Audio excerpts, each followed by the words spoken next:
There is a popular fairy tale about a kind girl whose father remarried, about how five people, including the heroine's two half-sisters, become one big family. Their heroine falls under the oppression of her evil stepmother and sisters. Cinderella lost her parents at an early age. She was also abused by her stepmother and sisters. And if there was a god in this world, she wanted to tell him. What the hell is he doing? The girl realizes she's often seen similar exchange scenarios in TV series, but mostly in those cases. The girls were reborn either as the main characters, or as evil rivals, or as the main character's sisters. At worst, it is a minor character of the same age as the main character. But the girl thinks why exactly she was reborn as this character, because it was a blow below the belt. She is the enemy of all heroes in fairy tales, and this is a story that cannot be changed. Because she's a stepmother, her husband, who was Cinderella's father, has fallen into eternal sleep. Fred Bruins was a wealthy man who sailed away 2 years ago to develop international trade. And then he went missing, and the girl woke up in this body a couple of days after the letter was received about it. That her husband's inanimate body was found. The woman is certain that the 37-year-old billionaire, who had been married twice and lost her husband twice, never felt love for Fred. She only married him for money and looks. And besides, it's not that easy to raise two daughters alone. However, this man fell into eternal sleep 2 years ago, taking half of Mildred's property. The main character realizes that a week has already passed, and she was furious with him and what she had to face during this time, but she could not do anything except get used to this situation.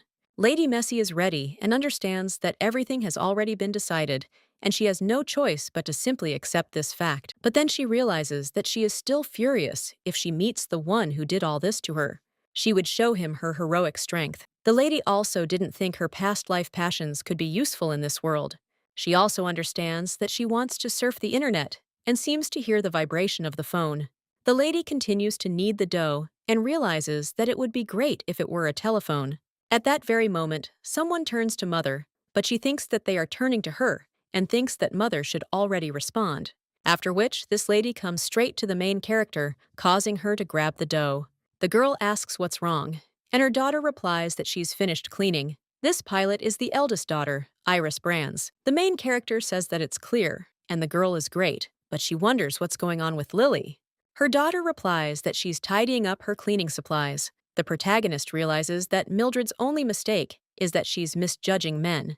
Her first husband was kind and rich, but very ugly. The girl also thinks she can ask what the problem is. Well, it consists in the fact that the daughters inherited his appearance, and Mildred knew that her second husband was a significant rich man. Might not have become a wicked stepmother if her husband had not taken half of the property. Under the pretext of developing a new business, Mildred now has to take care of her adult daughters at night. In this huge old house, the main character thinks that God simply hates her. She hits the dough again, but then the other daughter turns to her mother and asks if she can help her with something. This lady is the middle daughter, Lily Bruns. Mildred says Lily asks just in time if she can hand her a plate. The girl does so, after which she smells freshly baked bread and says that it smells very delicious. At this point, the main character claims that everything is almost baked and carefully covers the dough. Lily says she didn't know her mother could bake bread. The protagonist realizes that, of course, she didn't know, because the real Mildred didn't even know how to cook eggs, but she knew how to bake bread. The woman tells her to be careful, and that she'll teach her how to bake bread, as she'll need it in the future. The woman thinks so. Surprisingly, Mildred was completely inept at housekeeping and couldn't wash clothes or dishes. Although she didn't live in complete affluence, she was a countess, and, after her marriage, became the wife of a wealthy baron. Mildred always employed servants in the household, and she was free only to supervise the work process. Instead of her, they cooked food and cleaned in that, and therefore she thinks that this is the dream of all women from her past world. But her second husband was on the way to the collapse of his business, and most likely, Mildred did not know about it. In 37 years, she's already lost 2 husbands and has 3 daughters to care for, including Fred's, so it's possible the real Mildred is saying the same thing before God now. But the main character thinks, isn't this too much? She wonders why they are treating her like this. At this time, someone else turns to Mother, and when the main character turns around, then he realizes that this is Cinderella. This girl is the one Mildred hated. Anyone in Mildred's shoes would understand her. At this point, the main character tells the girl to serve the plates. Mildred also realizes that this is the daughter who was left behind by Fred, who fell into eternal sleep. Mildred had to raise a child she didn't know, even though her father's husband was her own. The woman understands why the stepmother hated Cinderella. At this time, the girl accidentally breaks a plate, after which she apologizes to her mother and says that she will clean everything up. But when she turns around, she also accidentally catches on other plates and turns them over as well. The main character only sighs heavily and understands that this is another reason for Mildred's hatred. Ashley was absent-minded and clumsy. The blonde apologizes, and the main character turns to Lily. Her daughter agrees and says she'll run for a broom and dustpan. Meanwhile, Mildred turns to Ashley and tells her to stop. After all, she's Cinderella, not Sleeping Beauty. The girl then asks what her mother is talking about. The main character realizes that it would be very difficult if Cinderella turned into Sleeping Beauty, because then she'd have to sleep for 100 years. After which, the main character replies that nothing, and understands that she just wants to go to some quiet and peaceful place after Cinderella marries the prince. One of the daughters at this time turns to the mother, and then two daughters clean up the broken plates. The blonde says that she will clean everything herself, but the woman replies that it is not necessary and that she should go and set the table. A little while later, the main character approaches the table, but when she sees that it is not set, he wonders why the girl hasn't put her things on the table yet. Meanwhile, the blonde turns to her mother, and he claims they have a guest. The main character asks if that's really true, and the girl replies that he came from the palace. The other two daughters quickly emerge from around the corner and ask who has come to see them. The woman understands that after marrying Fred, who is not of noble birth, Mildred has withdrawn from social life, and it's unlikely anyone from the palace will be coming. Well then, the main character thinks that this is Cinderella, and she will have to go to the palace and also lose the slipper. The main character claims that she will come out to him, after which she heads there, and her daughters quietly follow her. When Mildred goes outside, she realizes that this is the attire of a person serving at court. The main character asks if he has arrived from the palace, to which the guys answer that he has, and asks if he can see Mrs. Brands. The woman replies that it is she and asks him to come inside. He is surprised and wonders if she is Mrs. Brands. The main character understands that, of course, Mildred looks young and beautiful, but it is impolite to be so surprised. The servant thanks the Iceman, claiming that he simply needs to give her a letter, and when he does so, he says goodbye to her. When he leaves, the other daughters ask their mother what the matter is and why he came. The woman looks at Cinderella and realizes that the fact that she can't get any closer makes her seem so poor. Mildred then insists that they'll discuss it at the table. A little while later, they begin to eat, and the woman distributes bread to everyone. One of the daughters turns to her mother and tells her to open the letter quickly. The woman agrees and understands that previously, the servants were responsible for opening letters, but Mildred fired everyone and freed up all the work for Cinderella. That's why she's so cautious. When the woman takes out the letter, she claims it's from the palace and that they're invited to a debut there. One of the daughters asks if this is true and when it will take place, and Mildred understands that it will be in 2 months. From the woman's experience, all the famous clothing stores will soon be in full swing, and now she really feels like she's in Cinderella's world. One of the daughters turns to their mother and asks if they will go. The woman replies, "Of course." And all 4 of them. The daughters then ask if it really was just 4 of them, and the main character replies that it was.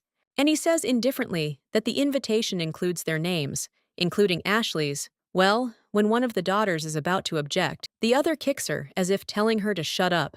At this time, the main character turns to Ashley and asks if she has a dress, to which the girl replies that she doesn't.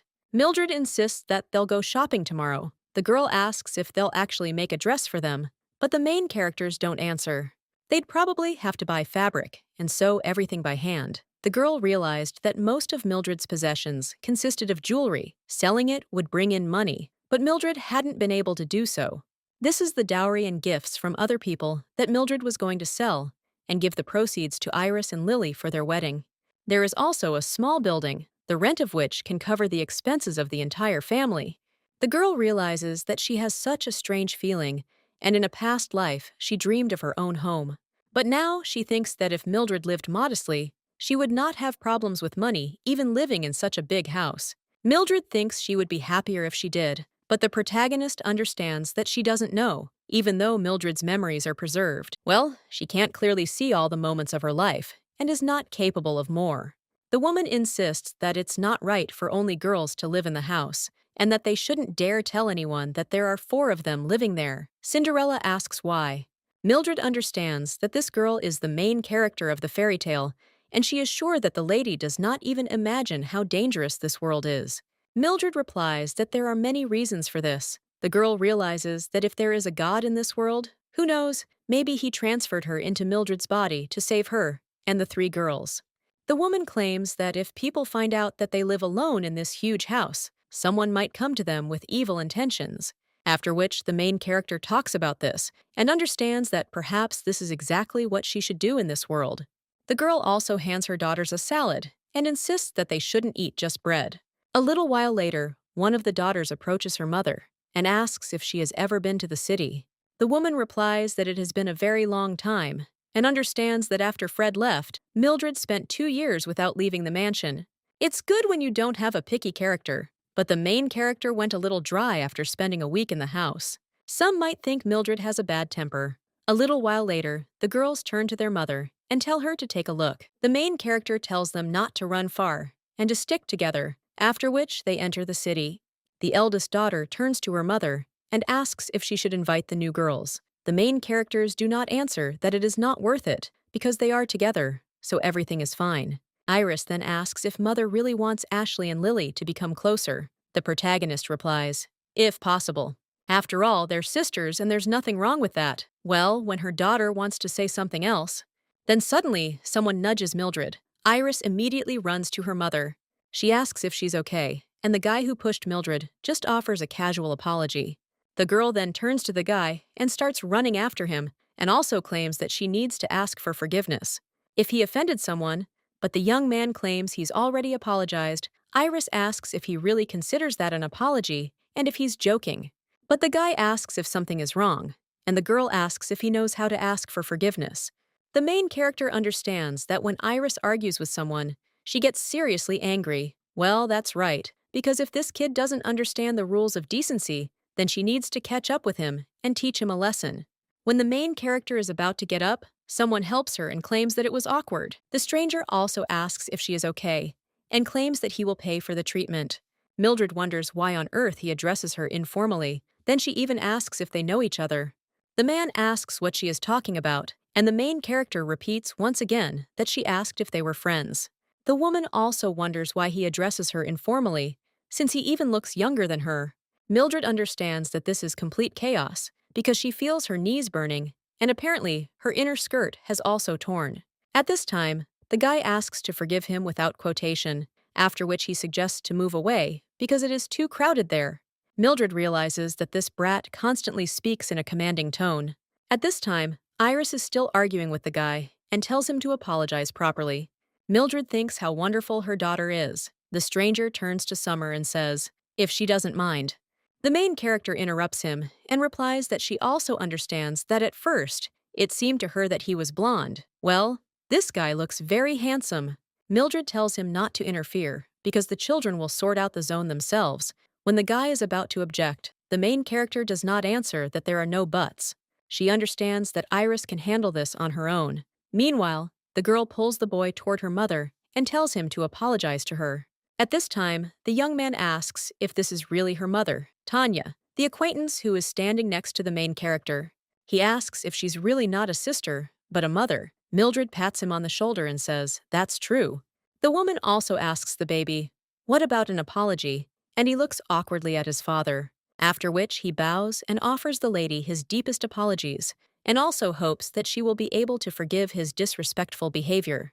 The guy also tells the lady that he is ready to do anything just to make amends with her. And even if she wishes for heaven, at that very moment, the guy's father grabs him and apologizes. He also claims that he hopes that now the lady will be able to forgive him, and he will compensate for the damages for the ruined dress. The man claims that he would like to invite the lady to his place so that she can relax a little.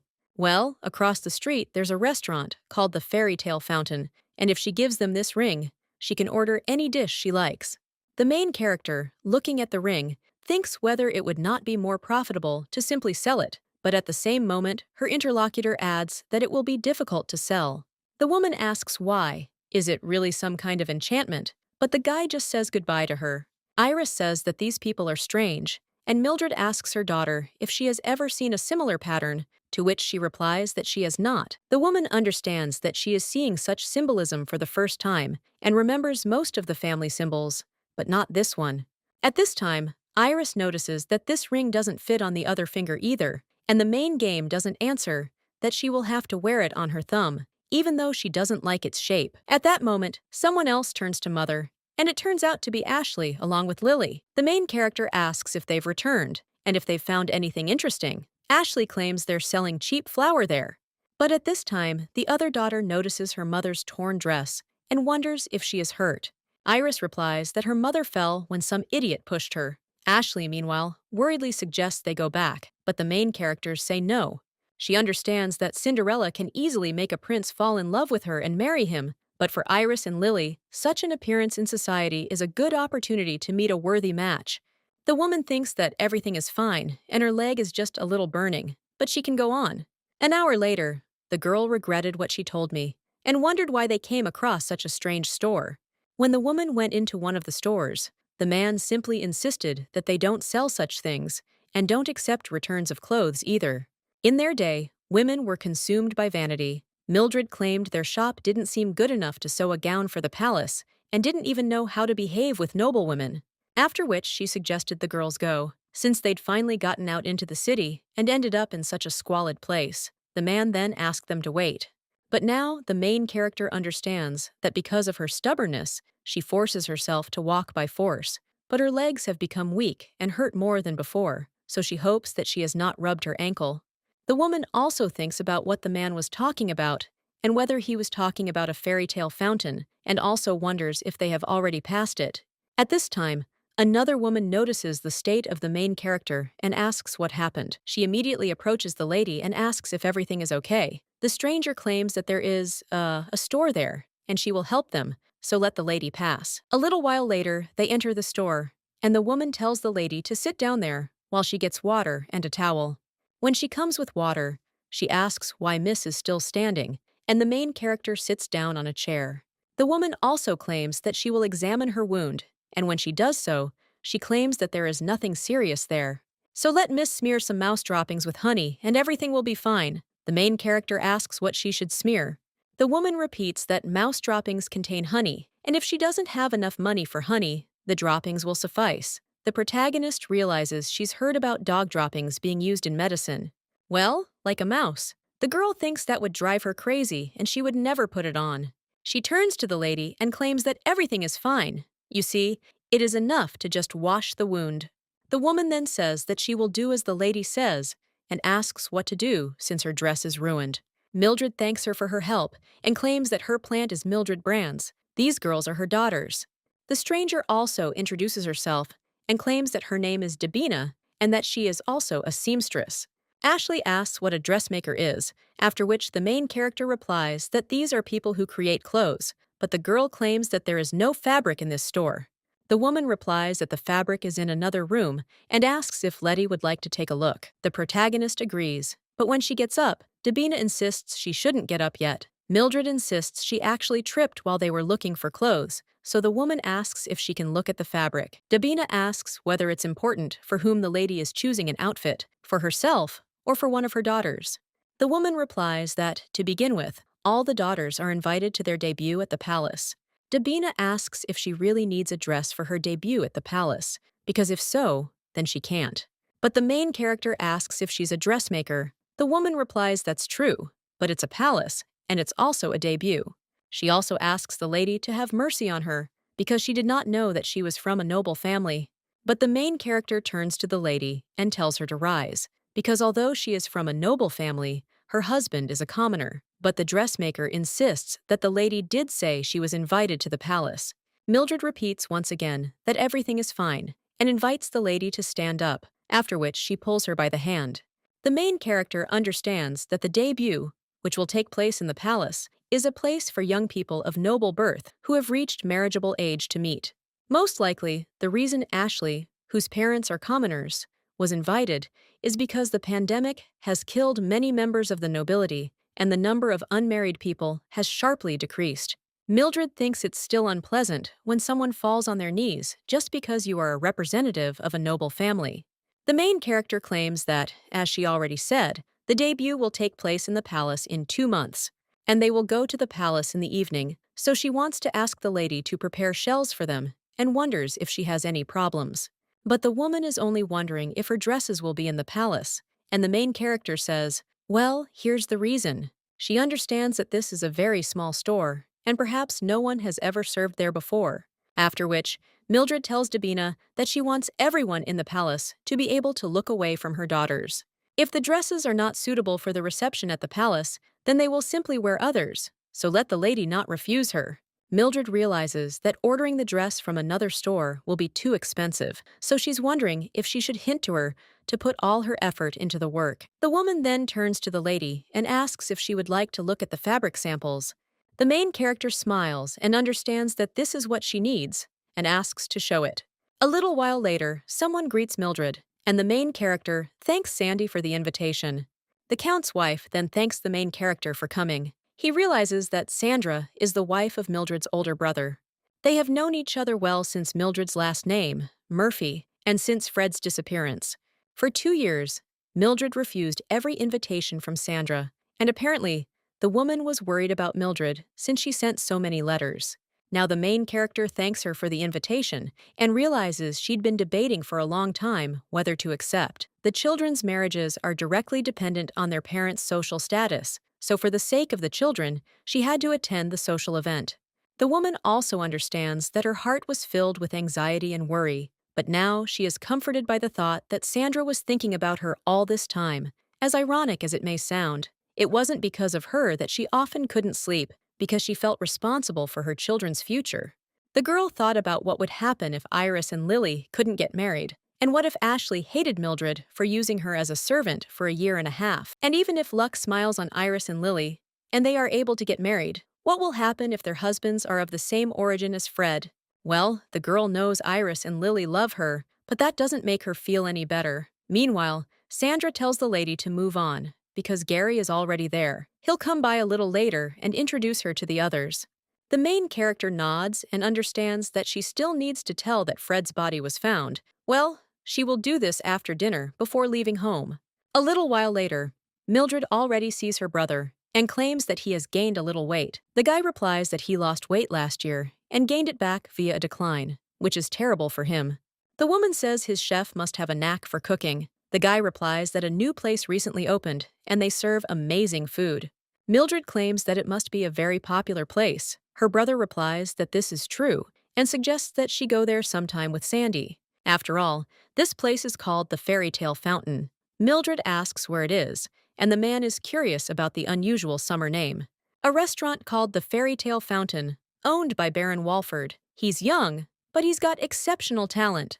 Mildred asks if he means to say that a member of a noble family runs a restaurant on his own. She also thinks that no one knows that physical labor is humiliating. But the man claims that he doesn't think that this guy is doing all the business on his own, and that she will understand everything herself when she meets him, because he is a very unusual young man. Mildred asks, what does it mean that she will understand when they meet, and does he really know him? And the guy replies that he has a lot of connections. The man also asks if she knew that he is the Dowager Queen's godson. Mildred thinks about the Dowager Queen and wonders if she is the Baron's godmother. At that moment, someone else approaches them from behind, and he claims that his mother is said to have had a very close relationship with the Queen. Mildred asks if he really thinks that since his godmother is the Queen herself, he has the right to sneak up on him from behind and interfere in other people's conversations. Well then, the main character sees this guy and realizes something. After all, he is the same one she ran into on the street. The man says how lucky he is that he had the opportunity to apologize for the last time.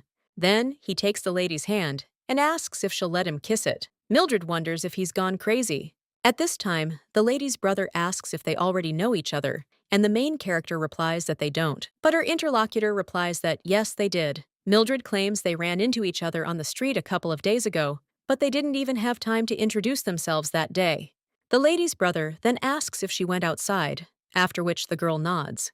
And her brother realizes that he just said something disrespectful and decides to change the subject and introduces his sister to the Baron. He also asks the Baron to allow him to introduce his younger sister, Mildred Brands. 2 years ago, Mildred's husband went missing, so she did not appear in social circles for some time. The guy then asks if this means she is Mrs. Brands, to which the lady replies that this is true. And she asks if he finally wants to let go of her hand. The guy asks again if he can kiss her. And the main character understands that he is definitely gone crazy, after which she replies, "Of course." Mildred understands that he meant her hand, and it's good that she didn't blurt out anything unnecessary. After which the guy approaches her hand, and kissing it, he claims that the lady can call him Daniel. The girl removes her hand and tells him to call her Mrs. Brands, and also addresses him as Baron Walford. At this time, the lady's brother says that it's good that they already know him, and in that case he will go and greet the guests. After he leaves, Daniel invites the lady over for a walk. The main character is silent for a moment, then claims she was told the guy is controlled by an outflow called the fairy fountain. The young man replies that not really, and he wanted to share the dishes he tried abroad, so he simply trained a chef and opened a restaurant. The main character asks if this means management, and the guy replies that the restaurant is managed by someone else. He also says that the lady seems to want to close her eyes, and sighs discontentedly at something, and replies that a little. The guy then asks if she is disappointed in him in the main game, but she doesn't answer that this is their first meeting, and, including their dialogue, they have only known each other for a couple of minutes. They even found out each other's names only recently, so the girl asks why he thinks that she could be disappointed in him. The guy then asks her if she has been to the fairy tale fountain yet, to which she replies that yes, and she decided it would be more profitable to sell the ring. But the young man only laughed after that. Mildred asks what's wrong with him, and blushes a little. The lady also understands that his muscles have become hard. And after that, the guy apologizes, and the woman asks if she said something funny. Well, he just asks if he didn't say that it would be difficult to sell the ring. Mildred claims that's why she asked if Onu was bewitched, and claims it's not funny. The guy then claims that it seems she hasn't thought about selling yet, and the main character realizes that this is true, because she hadn't thought about it yet. All this time, she'd been busy cleaning the mansion with the girls. In his free time, he and Dabina were mulling over dress designs. Mildred asked why he said it was hard to sell.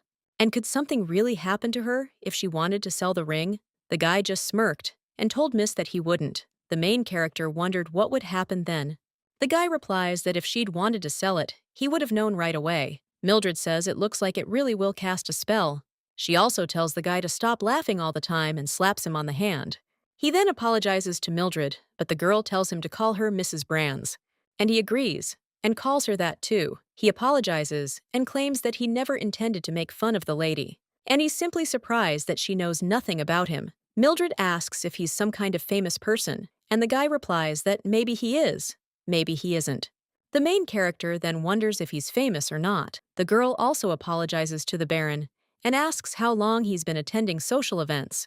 Daniel claims that if she is interested in his age, then he is quite suitable for accompanying her. Mildred claims that, of course, the ladies can be accompanied by anyone who has made his debut, and since he is over 20 and also wants to accompany her, then she will not be against being there.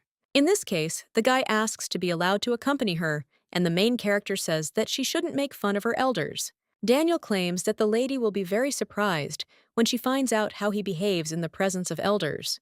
The lady's brother raises his glass and thanks everyone for coming. A little while later, he turns to Mildred, and he says she seems to have become friends with Walford. The girl replies that she hasn't really, and the man insists that it might sound strange. Well, it's best to stay away from him. Mildred asks why, and if he's really a monster that eats people. Her brother replies that strange things always happen to those he doesn't like. Mildred asks if he means the Baron tortures those he doesn't like. The man replies that he's not torturing them, and that, so to speak, they're simply having bad luck. The woman asks if this is because of Baron Walford. Sandra claims that he, of course, is not to blame for this, but people who have had difficulties diligently avoid him, so let him be careful and not get close to him. Mildred asks, why then did her brother invite such a terrible man? And the man replies that he has many connections and a talent for doing business, and he is also very perceptive. Sandra claims he's said to be good at appraising people and objects. Mildred asks if this is true, and realizes Mildred's house is full of antiques. Fred bought these items, along with a companion belonging to a bankrupt aristocrat. So the girl considers whether she should ask him to look at these things. She realizes it would be a good idea to sell them all for a good price. At this time, the lady's brother says that if she gets closer to him, her standards will rise and this will not be good. Sandra immediately turns to her husband, but the main character also tells her brother to repeat it again.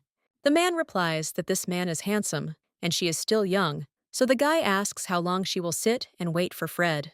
Mildred thinks that she certainly understands that Gary is worried about Mildred, but this is too much. The lady tells her brother that she does not intend to wait for Fred, since they were recently informed that his body was found. Sandra then turns to Mill and asks if she's okay about the main character, and she replies that everything is fine. After all, she knew this day would come sooner or later. The protagonist realizes that Mildred knew it too, and either Fred would return or his body would be found. Well, she still hoped he'd return alive. The lady's brother apologizes, and the girl replies that it remains to be seen whether he's truly sorry. Mildred understands that her brother isn't always sincere when it comes to apologies. And perhaps even now, he's looking for a new candidate to be Mildred's third husband. So the girl will abandon her attempt to forgive her and leave. Daniel notices this and addresses the lady by name, but the girl once again reminds him that she is Mrs. Brands, after which he turns to her with a smile on his face and asks if she is already leaving. The girl stops and replies that yes, she was going to return home. She also realized the young man had come close, and he was asking what the lady would be riding in. Mildred realized the Brands family didn't have a private carriage and would have to call a private one. Even though Sandra said she would lend hers, the girl claims she doesn't know. Daniel then smiles and says that in that case, would the lady allow him to ride in the carriage with her? The main character smiles and claims that if he wants to let her down, then she is not an optician, and thanks him. After which the lady states that they are leaving and says goodbye to her brother and his wife. A little while later, the girl is already picking up the papers. At that moment, someone runs into the room. The main character understands that it is Lily and claims that she will throw away these papers, but the girl replies that it is impossible. Mildred, looking at the girl, insists that she told her not to run down the hallway. The girl replies that she won't run, but asks her mother not to throw away the papers. Mildred claims that she won't throw them away even if the girl runs, but it's better not to do that. After which the main character looks at the paper and wonders if this is really the prince's sediment, and wonders if the girl really drew herself. The lady grabs the paper and replies that it's not true at all, and that they are simply discussing dress designs with Dabina. She asked to describe what kind of dress she wanted, and the lady thought it would be better to draw it. The main character looks at these drawings and then says that the lady drew well. Lily asks if her mother really thinks so, and the main character replies that she does, and she thinks the girl drew very beautifully. She also understands that drawing is an expensive hobby, so Mildred would probably forbid her from drawing. There's a prejudice that you could end up without a husband if you engage in such activities in social circles. At that moment, someone knocks on their door, and the main character remembers something and then tells Lily to clean up the mess quickly. Well, then the girl says that her mother told her not to run. The main character doesn't even listen to her and understands that this is a real disaster. The girl remembers how yesterday she was riding with Daniel in a carriage, and he asked whether the lady had not asked for help that day and had simply chosen outfits for the children. He asks why, and the main character asks what does why mean. The guy asks why she didn't use the services of a doctor, and the girl understands that it's as if he's not asking, but demanding an answer. The girl asks if he's worried about her or reproaching her. He's a little surprised by the answer, then insists that, of course, he's worried. Mildred replies that she didn't have time for treatment, and the guy replies that he didn't say that he would personally pay for her treatment. The girl realizes he's being smug again. Even though he's the godson of the queen, she's not surprised by his behavior. The girl replies that it wasn't about money because she was busy with household chores. Daniel then asks what she will say, whether he will invite the doctor to her house, because he promised to compensate her for the ruined dress and treatment. He will bring not only a doctor, but also a dressmaker, after which he asks when the lady will be convenient. The main character replied that any time, and they agreed on the next day, which was today.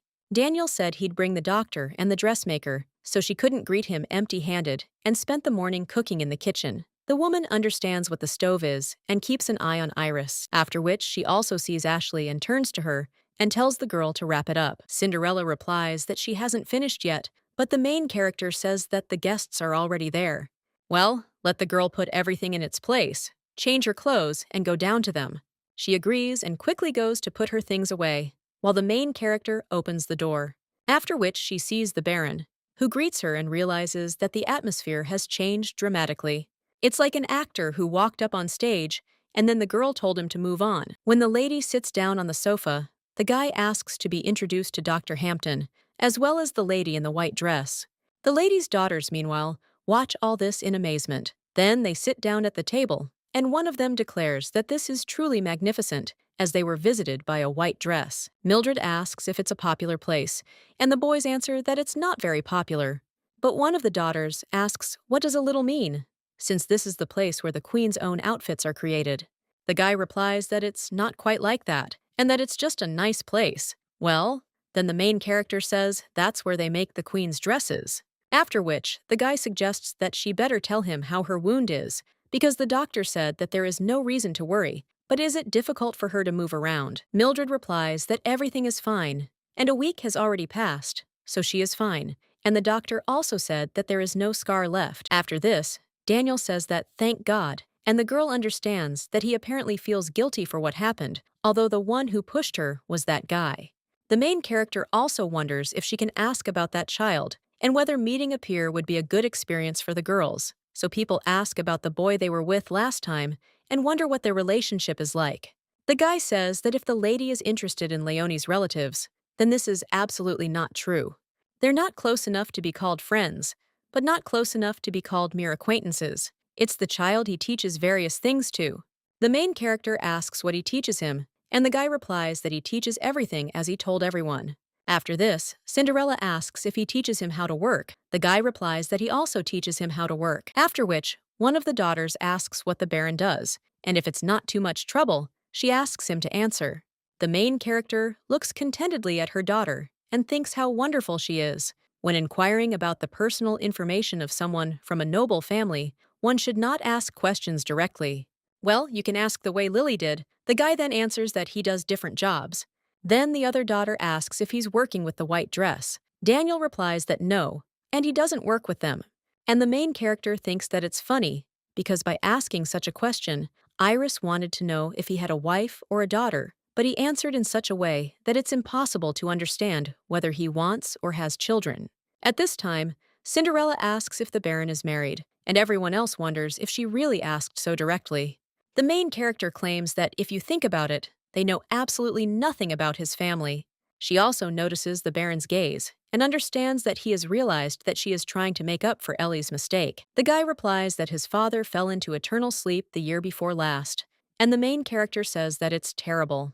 Well, Daniel says everything's fine, even though they weren't close, and that's a perfectly normal father-son relationship. The girl says they weren't family after all, and he must have been sad when he passed away. The guy then freezes and insists it's true. Meanwhile, the lady asks about the Baron's mother. The guy replies that he is more interested in learning about the Mrs. family, and the girl understands that it means he doesn't want to tell and has so many secrets.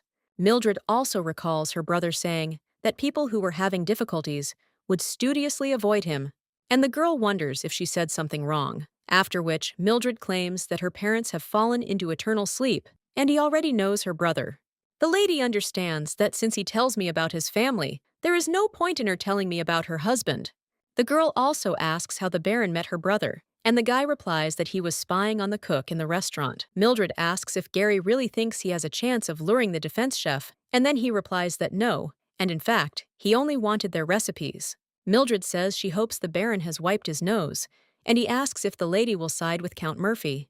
Well, the girl says he deserves it, and asks if that's true. The guy replies that's why he invited him, as an apology. Mildred asks if he is talking about last night, and also hopes that Gary was very upset. A little while later, they are finishing their meal, and the lady states that they are having apple pie for dessert, and asks if he would like some. The girl understands that he has an excellent appetite because there is not a single piece left of the vegetables and baked chicken. Daniel claims that if the pie was prepared by the same chef, then he will taste it first, and the lady says that it is wonderful because she personally prepared everything. The guy asks if she did it herself, and the girl replies that she is not sure if the pie turned out well. She not only rolled out the dough thinly, but also prepared the filling, so she's worried about the taste, though she quietly adds that everything should be fine. The guy claims he's looking forward to it. However, if the lady doesn't mind, he'd like to see her house first. He heard that it was a very old mansion and was interested in ancient buildings, but if she was uncomfortable, the lady could refuse. The girl understands that she was told that he is good at grading subjects, and then she agrees. However, he says that the house is very old, so there are objects that cannot be touched. Mildred thinks that it is necessary to hide the fact that there is no servant in the house if possible, and then asks for forgiveness. A little while later, she already sees the guy off and claims that they say that her husband bought this house with all these things. The mansion's original owner was an aristocrat, but he had to sell it due to difficulties. The guy wonders if that was 20 years ago. And he did say he enjoyed looking at old buildings. Mildred asks if he just likes looking, or if he's interested in buying. The guy replies that he doesn't know, because houses like that are too big for one to live in. The lady asks about his children, but he replies that he's single. The main character then sighs with disappointment, and the guy asks if she is unhappy with the fact that he is single. Mildred replies that for her it is both good and bad, but thinks how difficult it is to find friends for her children. However, the guy then leans towards the lady and whispers that he thought they would be alone. The girl then turns to the Baron and asks if he has ever seen a young girl alone with a man. She also thinks that the guy doesn't seem to understand what she's talking about and claims that she wants to say that she needs to set the right example for her daughters. Mildred realizes that due to stupid customs in high society, young girls are not allowed to be alone with a member of the opposite sex, and she cannot ignore it. And she can't leave such a man with her daughters either. After this, the guy pours a braid and says he thinks he understands what she means. The main character sighs after this. A little while later, they enter another room. The main character turns to the guy and asks how he likes this painting. Daniel replies that we need to take a closer look at it, because it could be a fake. Mildred asks if this is really true, but adds in her thoughts that she doesn't even know what style this painting was painted in, so she certainly can't know whether it's a fake or not. Well, when she turns to her daughters and sees Lily, she wonders if she's fallen in love with Daniel and why the girl is glowing so much. Well, she hopes she's just imagining things, and Lily is only 18, while Daniel is. But the girl realizes she doesn't even know how old he is. The guy insists that he should come back this afternoon and take another look. Mildred says he's good at appraising things, and the guy replies, "A little," and the girl thinks it's pretty good. If the painting's value increases, it could be resold after the appraisal. But there are cases when an appraiser, after contacting a buyer, dismisses a painting as a fake. However, Danielle handles the appraisal herself, and she doesn't think he's capable of deception. At this point, one of the daughters approaches the Baron and asks if he's teaching the young man appraisal. The young man replies that he's thinking of teaching him someday. The main character asks what kind of guy this is, and her interlocutor replies that he is good, but a little stubborn. Mildred asks if he is going to tell about it, after which the guy turns to the missus and claims that he sees she is very interested in him. The girl replies that, of course, because her daughters are about the same age as him. The guy asks if she is interested only for the sake of her daughters, but the main character thinks what kind of strange question this is, and how could there be any other reason? Mildred also asks the guy if he thinks the young man is too young for her to show personal interest in him, but the guy wonders if age matters when it comes to love. The main character then asks the Baron if he wants to say that he can fall in love with a girl who is under 20 years old, after which he smiles and tells Miss that, of course not. A short while later, the main character is already heading somewhere with her brother. The guy thanks her for agreeing to go, and the main character says that it's terrible that Sandy is sick and that he will need to visit her tomorrow. Well, the guy replies that it's not worth it, because she has a slight cold and there's nothing serious about it. But the girl claims that she missed the reception at the palace, and she thinks that everything is much more serious than it seems to him. Lately, people have a hard time coping with colds, and she would feel better if she visited her in person, because frankly speaking, Sandy is closer to her than her brother. She also asks if her brother understands that when he was at the academy, she spent all that time with Sandy. The protagonist also realizes that, as she thought, her brother invited her to introduce her to a man. After all, the voices are so clear about how he wants to marry her off yet again. At this point, someone approaches the Count and claims they haven't seen each other in a while. Murphy greets the man and tells the lady he'll go get some drinks. After this, the main character only sighs and does not begin to examine the royal palace. She understands that it is so luxurious. And it was good that she had the opportunity to look around before the girl's debut, but at that very moment, someone else addressed the lady. When the main character turns to the guy, she realizes that she doesn't know whose son he is, but he is really good. The lady greets the Baron and claims that she did not think she would meet him there. The guy then wants to greet the lady and call her by name, but stops mid-sentence and addresses her as Mrs., and also claims that he didn't know that she would come. The girl replies that in fact, she visited the palace for the first time in a long time, and Count Murphy's wife fell ill, so she had to replace her. After this, the guy asks where the Count went, and the main character replies that he went to get drinks, and is a little late, but she also asks how the Baron got there. The guy replies that he was invited, and the main character asks if he really came to such an evening alone. Daniel asks what evening she is talking about with the lead, and she replies that it is an evening for finding a partner. The young man asks if she is really saying that this is an evening for dating, and the lady replies that every year around this time, the queen holds a banquet, and the young man asks how this is connected with finding a partner. Mildred asks him what he thinks is the reason for holding another party a month before the debut, since everyone can meet during the debut. She also understands that everyone there is over 30 and single. The guy claims that this is just a demonstration evening before the debut, but the girl asks if he really thinks so. But in this case, the guy is interested in whether the lady came there in search of a worthy match. Mildred replies that she doesn't know and asks what about the Baron, to which he replies that if he meets someone, it will be his first marriage. Then the main character claims that she will hold this banquet especially for him in the evening to find the first bride. At this point, the lady's brother approaches them and says that there she is. Mildred claims she was chatting with the Baron and didn't notice how time flew. The girl also wonders if her brother is really implying that she left without saying anything and that it's his own fault for leaving her alone. Murphy, at this time, thanks the Baron for keeping his sister company and also hopes that this did not cause inconvenience to his companion. But the guy replies that everything is fine because he came alone, and the main character smiles.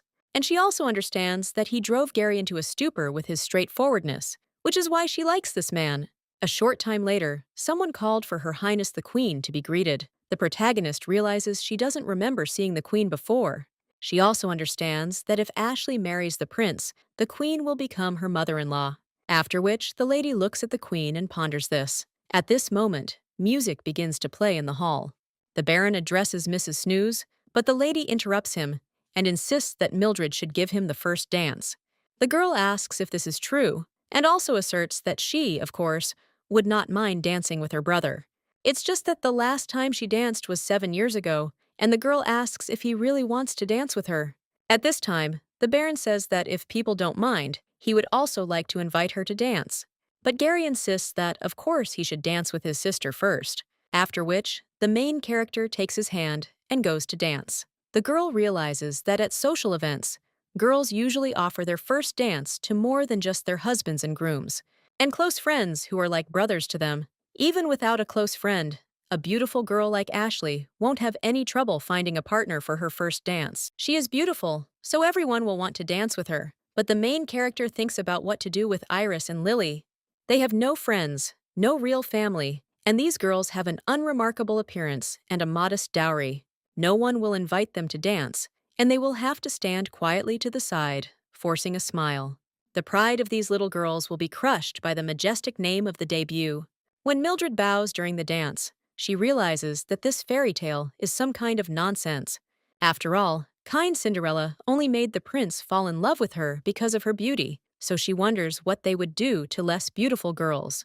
The lady's brother turns to her at this time and whispers that he told her not to get close to Baron Walford. Mildred replies that she doesn't understand why he feels like they're close. Well, the man asks if they hadn't agreed to meet him there. The main character wonders why on earth she should agree with him, and she tells her brother that if she wanted to meet someone, she would have chosen a quieter and more secluded place so that no one could disturb them. Gary then asks if this means his sister and the Baron didn't agree to meet there. Mildred replies that she's curious how her brother even came up with such a thing. The man replies that when he went to get drinks, he overheard a conversation, and they say that Baron Walford attended such an evening for the first time, so everyone is curious about the reason why he came there. The main character asks if this is true and turns towards the Baron. Her brother says that everyone is closely watching who Baron Walford talks to. The main character realizes that both women and men are waiting to talk to him. Well, at that very moment, she accidentally steps on her brother's foot, and when he flinches, the girl asks if he's okay and also apologizes. She insists that she did say she hadn't danced in a while. A little while later, Daniel approaches the lady. He turns to the lady and asks if she will allow him to invite her to dance. When the girl extends her hand, she states that just in case she will say it again. After all, the last time she danced was 7 years ago. The guy then asks if the dance she did a minute ago doesn't count. Mildred replies that he probably didn't see how exactly she danced it, but Daniel asks the lady why she says that. The main character claims he wouldn't have said that if he'd seen it. Well, she tells the guy he saw it, so that's why he's talking. When they continue dancing, they almost collide with another couple. The main character realizes that they almost collided, and Daniel dodged it so deftly. Well, as they continue dancing, the girl stands on Baron's foot. When she looks at his face, she realizes he's smiling, but the main character still asks if he is okay. After which the young man asks what she is talking about. The girl understands that this man is an excellent dancer and that he is on a completely different level than her brother. After which she asks if it is possible to ask one question, to which he agrees. Mildred starts talking about the man who was with him last time and asks if they had a close relationship. The guy replies that yes, and if the lady is interested in whether he is from a noble family, then yes, he belongs to it. The main character asks if this means he's already made his debut. Her interlocutor merely gently grabs her by the waist, and he claims that he remembers her saying that she was not interested in him as a man. The main character is surprised and wonders if he is deliberately trying to ruin her mood. Mildred claims that she is not interested in him as a man, but that does not mean that she is not interested in him for other reasons. After which, the main character begins to leave. The guy turns to the lady with concern and follows her. But the girl only turns to the Baron and claims that she does not understand why he does not want to talk about that boy. Well, he seems to be the same age as her daughters. The man asks if she's considering him as a candidate for future employment, and the girl replies that she's not quite sure. After all, she wants her daughters to meet different people so that they have many friends. In everyday life, it is impossible for young girls to meet people their own age, and everything comes with experience. Only in person can you truly understand whether people are compatible. Daniel asks the woman if she really just wants to meet him. The girl replies that she hasn't yet decided whether he's right for her daughters, and Daniel is a little embarrassed. He also apologizes for being so tactless all this time. The guy claims he comes from a good family.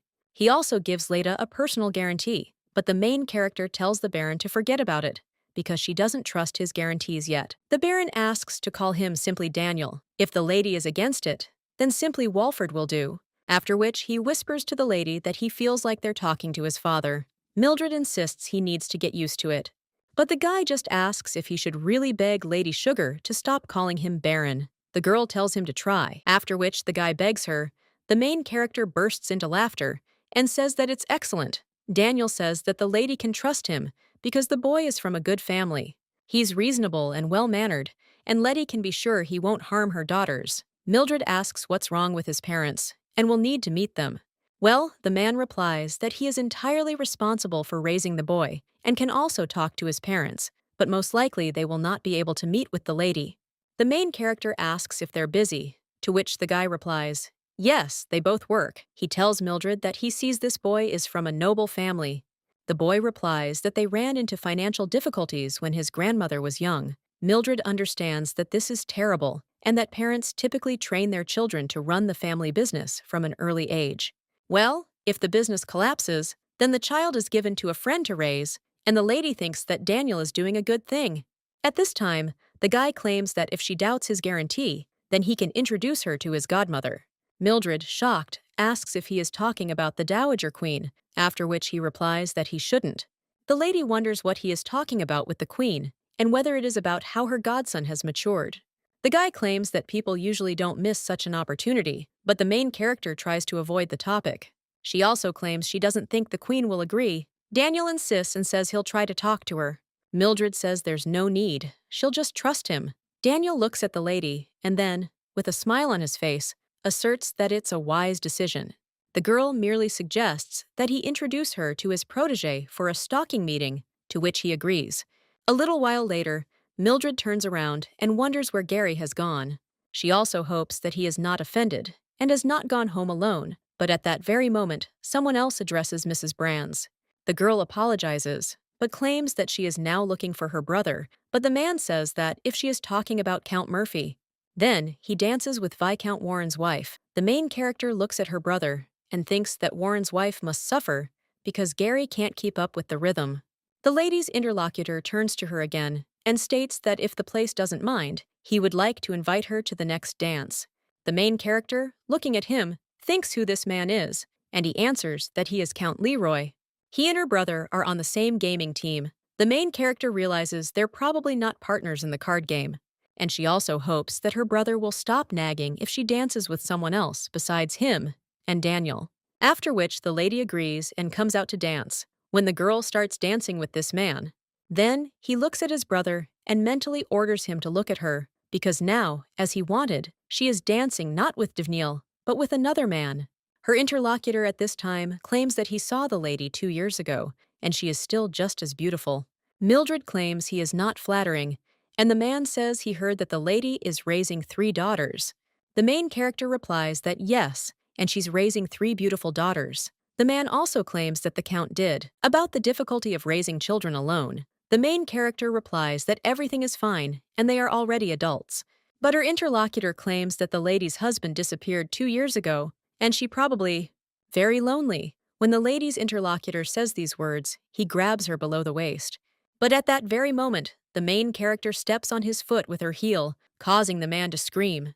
Mildred asks if he's okay, and claims that she stepped on his foot completely by accident. At that moment, other aristocrats come running and ask what happened. They take the Baron away, and one of them claims that it turns out that Mrs. Brands accidentally stepped on his foot. Mildred realizes that he appears to have a sprained ankle and a cracked bone.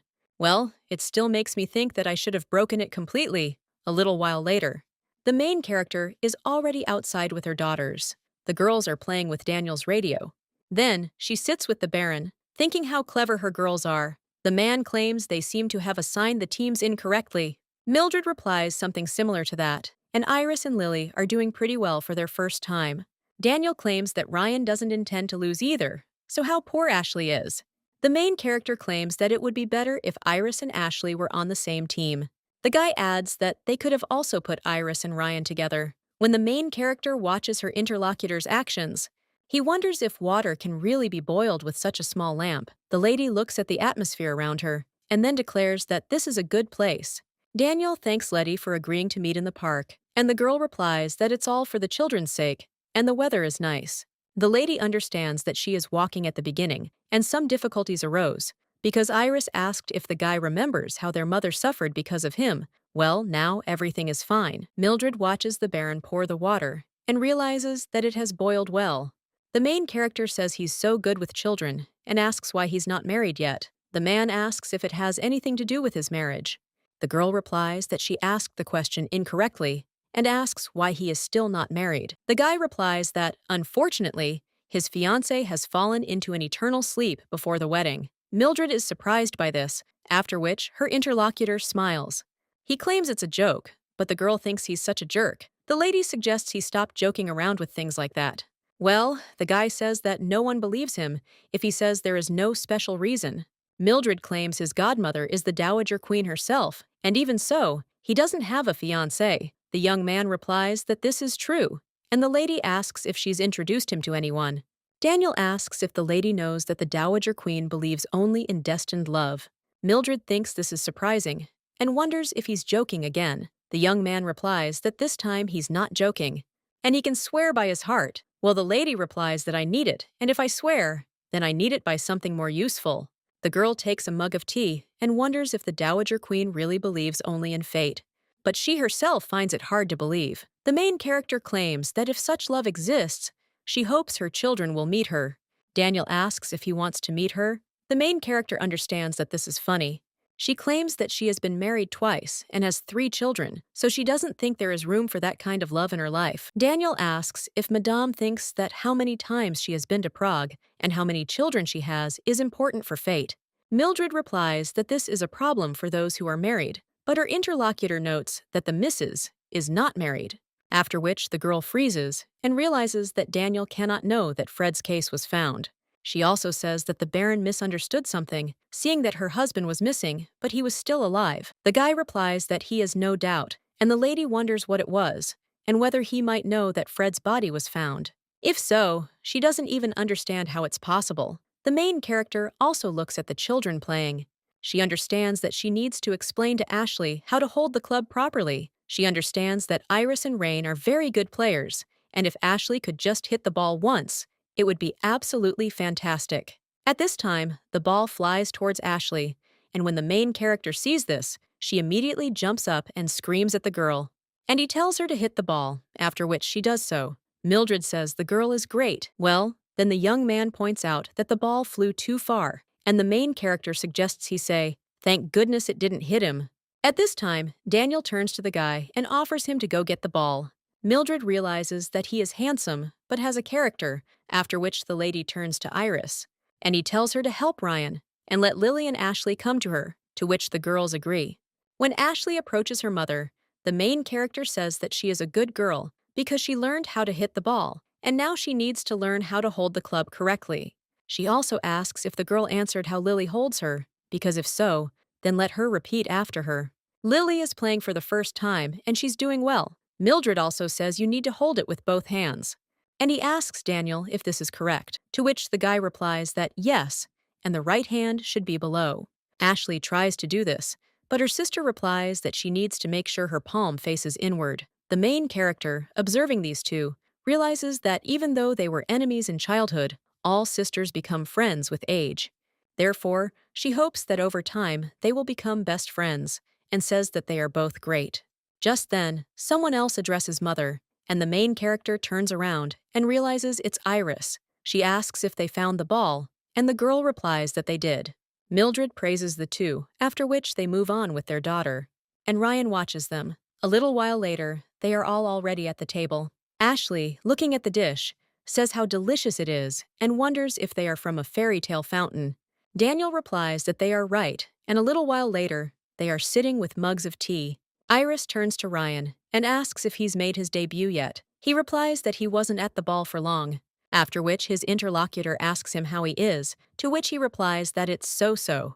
One of the girls asks why, and the guy replies that there were too many people there, after which he continues to describe the debut. At this time, the main character asks Daniel how his boyfriend was. He asks if she is talking about his debut. He replies that he doesn't remember well, and the main character understands that she thinks he was very popular during his debut.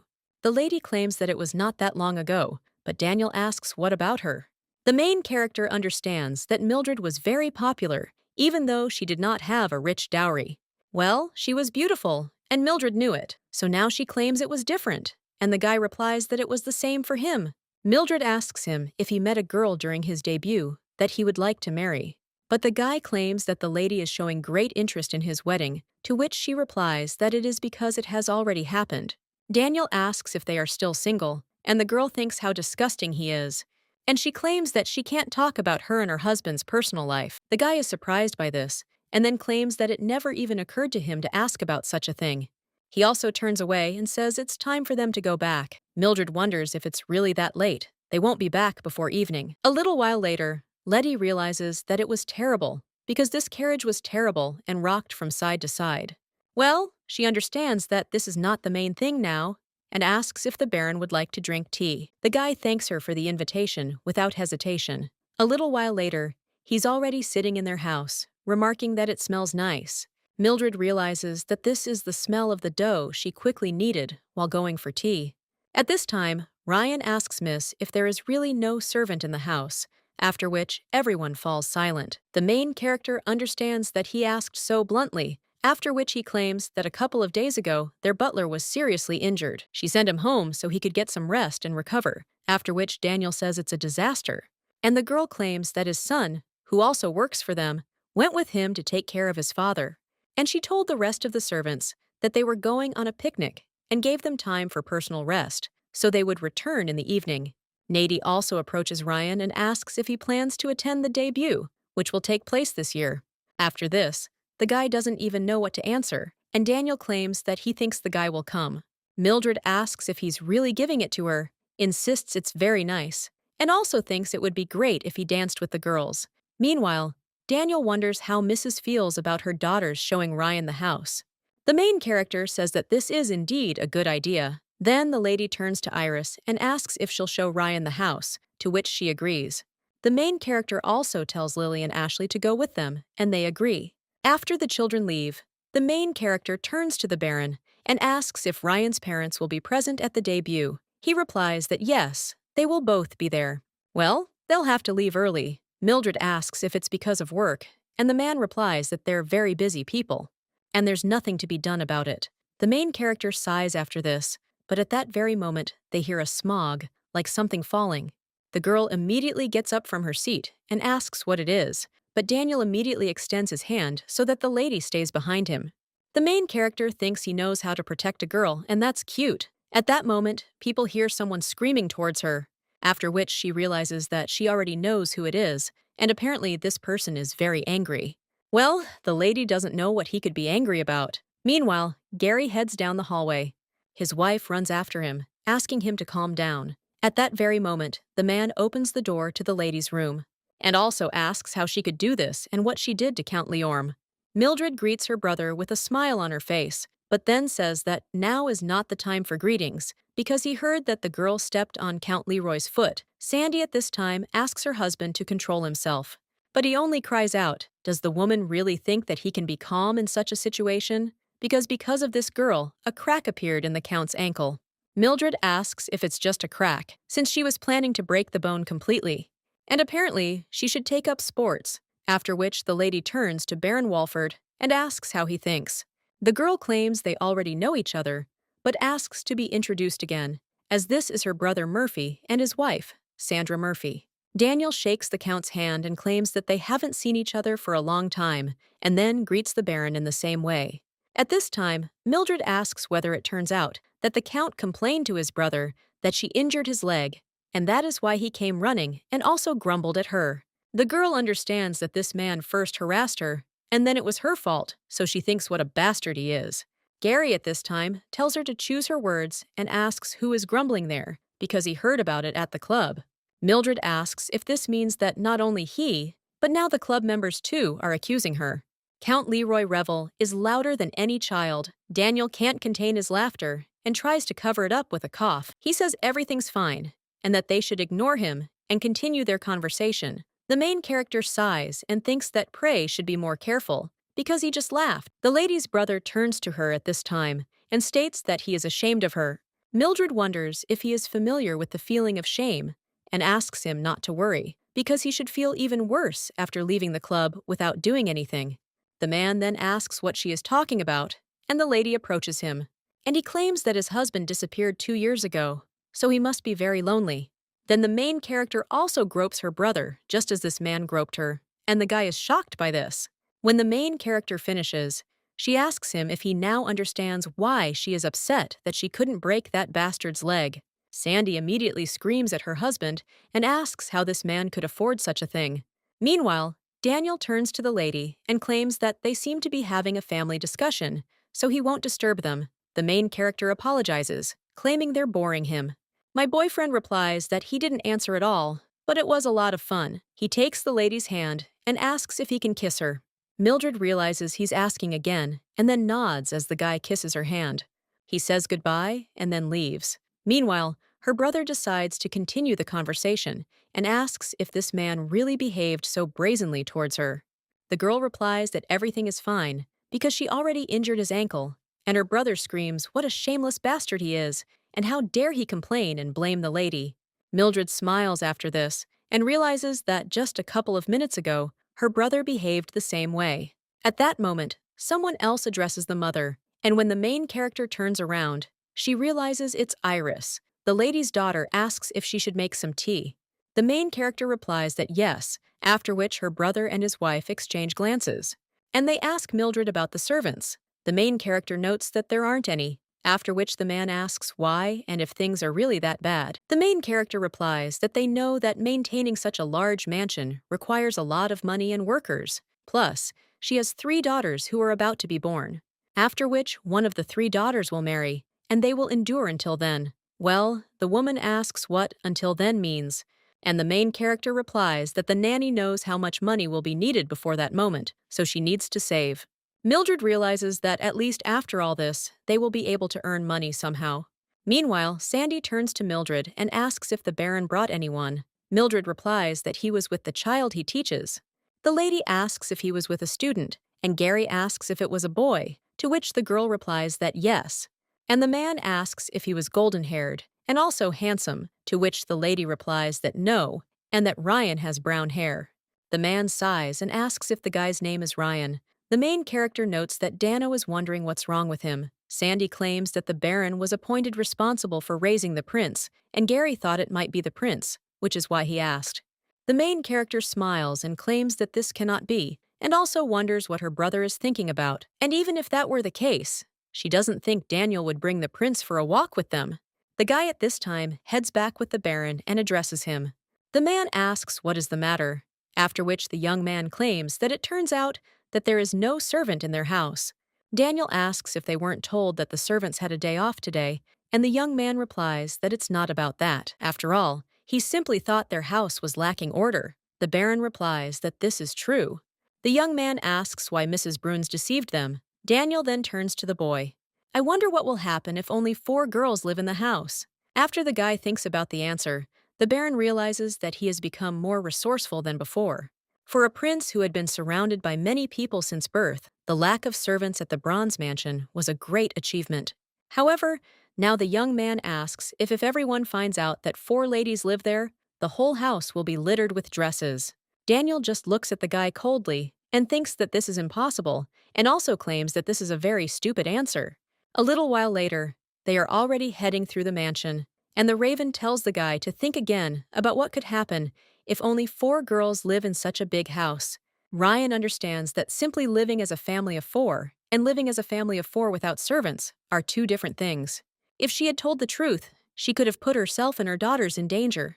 The guy then asks if this means Mrs. Bruns had no choice but to collect. And knowing this, they could stay with them longer. If there are no servants in the house, then a man's hand might be needed. And they could have helped. The brunette then burns the guy's wig and calmly replies that he apparently interfered with His Highness's good intentions. However, he doesn't think he'd like to miss his fencing lesson because it's almost time. And Mr. Casey wouldn't want that either. A little while later, the servants help the boy get dressed. He turns to the Baron and asks if he can teach him fencing. After all, he heard that he had defeated Mr. Casey. Well, at that very moment, someone else entered the room, and he tells His Highness that it was a couple of years ago, and besides, he cheated a little during the duel. This man is His Highness's fencing instructor, and his name is Douglas Casey. Daniel wishes Mr. Casey a good evening, and says that this evening is very good. He also hopes he hasn't put His Highness in danger. Daniel asks what Mr. Casey is talking about. At this time, the prince realizes that he has a hot temper, and Casey then suggests that they start studying. His Highness agrees to let the Baron go with them because he is interested in something. As they walk down the corridor, the blonde asks if the Baron remembers when he went to look for the ball. At that moment, the youngest daughter, Brands, made a mistake. Danielle realizes that she is weaker than her sisters. The young man claims that this is why, when they were looking for the ball, he mentioned it to Brands' eldest daughter, and she suddenly got angry. When the young man asked Iris if she thought her younger sister had terrible abilities, then the girl turned sharply to the boy and insisted that Ashley was trying her best, and that ignoring her efforts was impolite. Daniel understood that His Highness had gotten it from his impudent eldest daughter, after which he says that it is clear, and the young man claims that he heard that another person brought the youngest daughter. It turns out that they are not even sisters, or to put it more rudely, strangers, so why did this girl get angry at him? The Baron claims that even if he doesn't like someone, deep down, he knows they're his. The blondes ask if he means to imply that his younger daughter is close to his older one. The guy replies that it works on an emotional level, and he will give an example. Daniel asks what His Highness will do if he insults Mr. Casey in front of him. The guy replies that he will say, "Stop," and the fencing teacher looks touched. Daniel asks if this will be the case, even if he likes him more than Mr. Casey. The young man replies that of course, because they are both his people, and the Baron says that this is it. The young man nods and understands that, in fact, he is interested in more than just this. Well, even if he asks. The Baron won't answer. A little while later, the main character is already with the seamstress. She looks at the dresses for her daughters, and realizes that the last time she was at Davina's workshop, she was worried whether she would be able to finish everything on time because the work was going slowly, but this woman really did it. The main character asks how the girls like the dresses, and Ashley replies that she really likes it because this dress is perfect. Mildred thinks it's mesmerizing and then tells Davina that everything is perfect. The woman is happy and says that thank God, and if anything happens, they can fix them for free within a month. Mildred says that this is wonderful, after which she turns to her daughters and tells me that they should quickly take everything down and hang it in their rooms. Mildred understands that there are 2 days left until the debut, and today they will make a brain from egg whites and tomorrow from lemon, since yesterday they made a honey oatmeal mask. One of the ladies approached Mother yesterday and asked if they would become more beautiful if they did this. The main character replied that they wouldn't, and then one of the ladies asked why they were doing it. Mildred insisted that there was such a word as care. If you try, your skin will look better, and Ashley asked if it would really be like her mother's. After this, the main character understood that Mildred was beautiful and well-groomed, but for some reason she felt sad that her daughters, and especially Ashley, thought exactly the same. In a world where everyone pays attention to appearance, people do not take into account those with unsightly appearances. That's why the main character thinks that she can't leave everything like that, and that her daughters deserve the best. The girl understands that first she will need to overcome the obstacles called the debut, and it won't be that difficult. Mildred realizes there's nothing complicated about it, since there's almost a day left. Well, a little while later, in the middle of the night, a scream is heard in the estate. The main character immediately runs to the scene and asks what happened. One of the ladies turns to her mother, after which the main character asks what is wrong and whether she is hurt. Mildred sees that Ashley is crying, and when she approaches her, she asks if the girl is okay. The blonde just apologizes while crying, and the main character wonders what's wrong with her. She also turns to Lily, and the girl claims that it seems Ashley wanted to smooth out the wrinkles on the dresses. But Iris looks sharply at the lady, and then screams that she won't get away with this so easily. Cinderella immediately ducks and tries to forgive her, because it's her fault. The main character wonders why she's angry. After all, Ashley didn't try on her dress, but even if she did, Iris isn't the type to argue about something like that, and the main character asks what's next. Iris screams that this girl, well, the main character immediately turns to Iris and says that she can disappear, but the post does not turn into insults. And also let him not dare insult his younger sister with such words, but the girl screams that she is not her sister. After which, the main character sees a dress on the floor and asks if this is Iris's dress. Mildred understands that the girl really wanted to smooth out the creases because there were water stains, and therefore she does not think that this is what made Iris angry. Well then, the main character sees holes in the dress, and when she turns to Iris, she sees that she is crying. The main character immediately hugs the girl and says that everything is fine because her mother will fix everything, so she shouldn't worry. Mildred realizes that the girl might even have to wear her dress, even though it looks too grown up for her. At this time, Cinderella screams that the girl can wear her dress. Well then, the main character tells Ashley to come over, and Lily too. She says that everything is fine, because they will fix everything, but Iris claims that there are too many burn holes on the dress. And they don't have time. Cinderella asks what if they sew flowers there, but Iris says they'll wilt. The main character realizes that Ashley just wanted to smooth out the wrinkles on her dresses.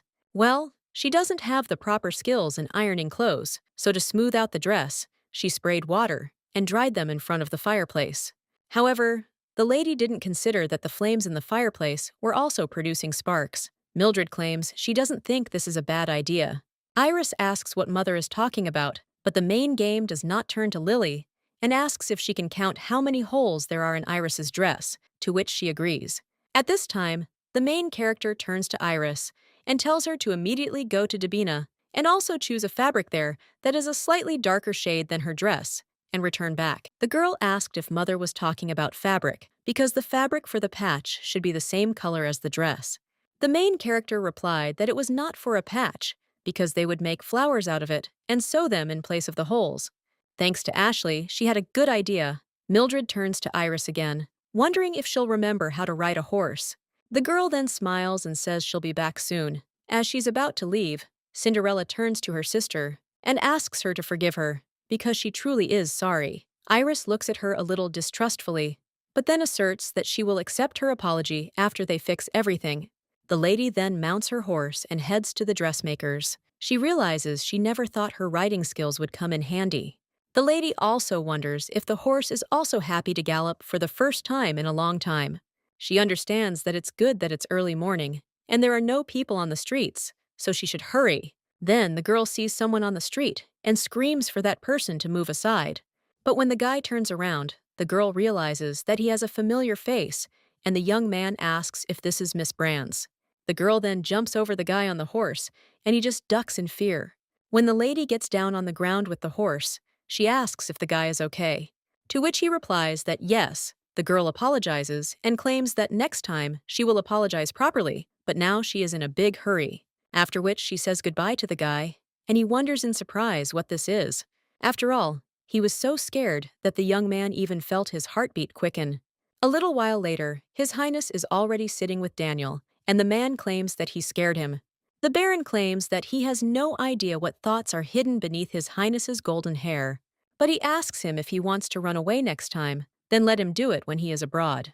The man understands that this is because he is being asked for something he cannot refuse. The king and queen begged him to find the boy before something terrible happened. At this time, the young man asks the Baron if he doesn't think that this is some kind of ritual. Daniel understands that this guy is the king's only heir, and it's surprising that at 22 years old, he hasn't even found a bride, let alone married. So he asks, could there be anything crazier than the fact that His Highness, who is the main character of the debut, escapes from the palace the day before the ball? But the blonde claims that they want to invite young ladies, so that he can choose the one he likes, and it can be assumed that among them, there will be the one he wants to marry. But what next? Daniel claims that they will hold their engagement, but at the same moment, the young man turns to the Baron.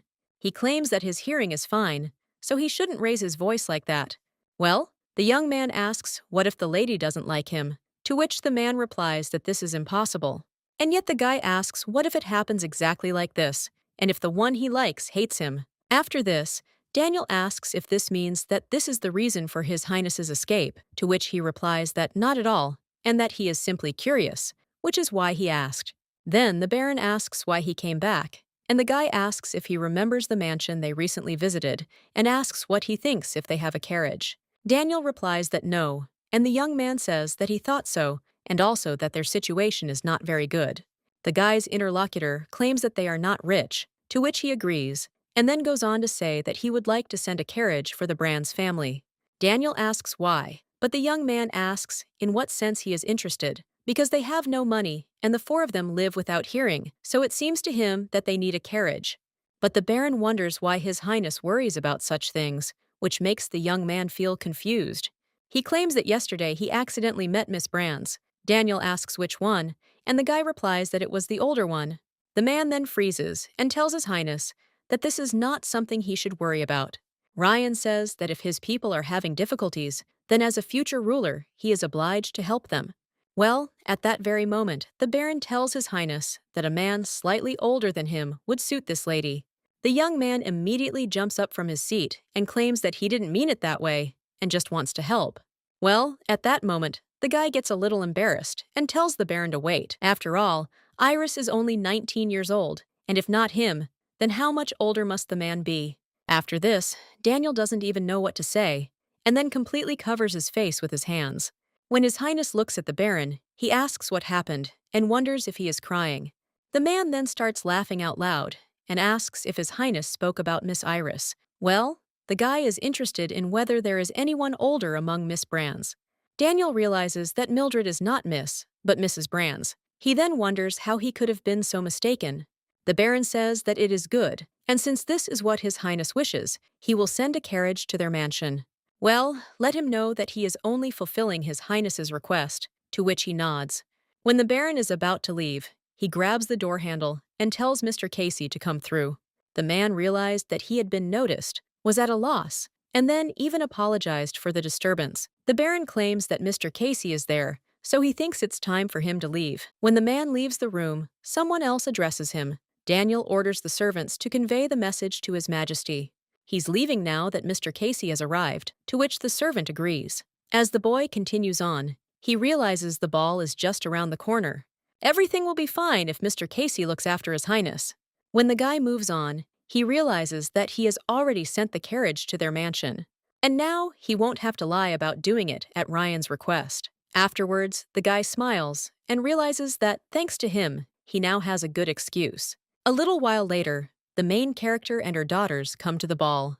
Lily notices that there are so many people there, and her sister claims that representatives of noble families of all ranks are invited to this ball. Mildred claims that their exit is soon, so she suggests Ashley straighten her back. Lily asks if they should straighten their shoulders, and the main character sees that the girls are doing this and claim that this is exactly what they are doing. When they enter the hall, someone announces that Mrs. Brands has arrived with her daughters, Miss Iris, Miss Lily, and Miss Ashley. While people in the hall begin to whisper, the main character suggests that the girls go in one direction. A little while later, someone else approaches the main character, and the girl realizes that it is her brother and his wife. The lady claims she did not think she would meet him there, and her daughters wish good evening to the Earl and Lady Sandra.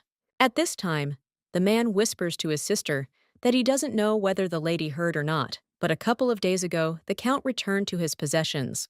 They say he packed all his things before leaving and has no intention of returning. The main character asks if this is true, and he understands that it's not often you see people who come to the capital for one social evening.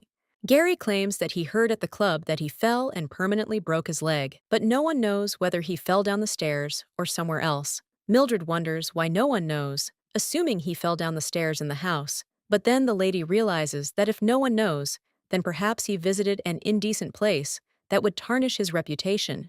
And he could well have tripped on the stairs, or it is possible that someone beat him up. However, they are now in a fairy tale world, and the girl wonders if there is an establishment there that can dishonor a person. At this time, someone else approaches them and wishes good evening to Count Murphy and Lady Sandra. It turns out to be Baron Walford. He smiles and turns to the lady and asks if she will allow him to kiss her. The main character sighs and offers him her hand. Then he kisses her.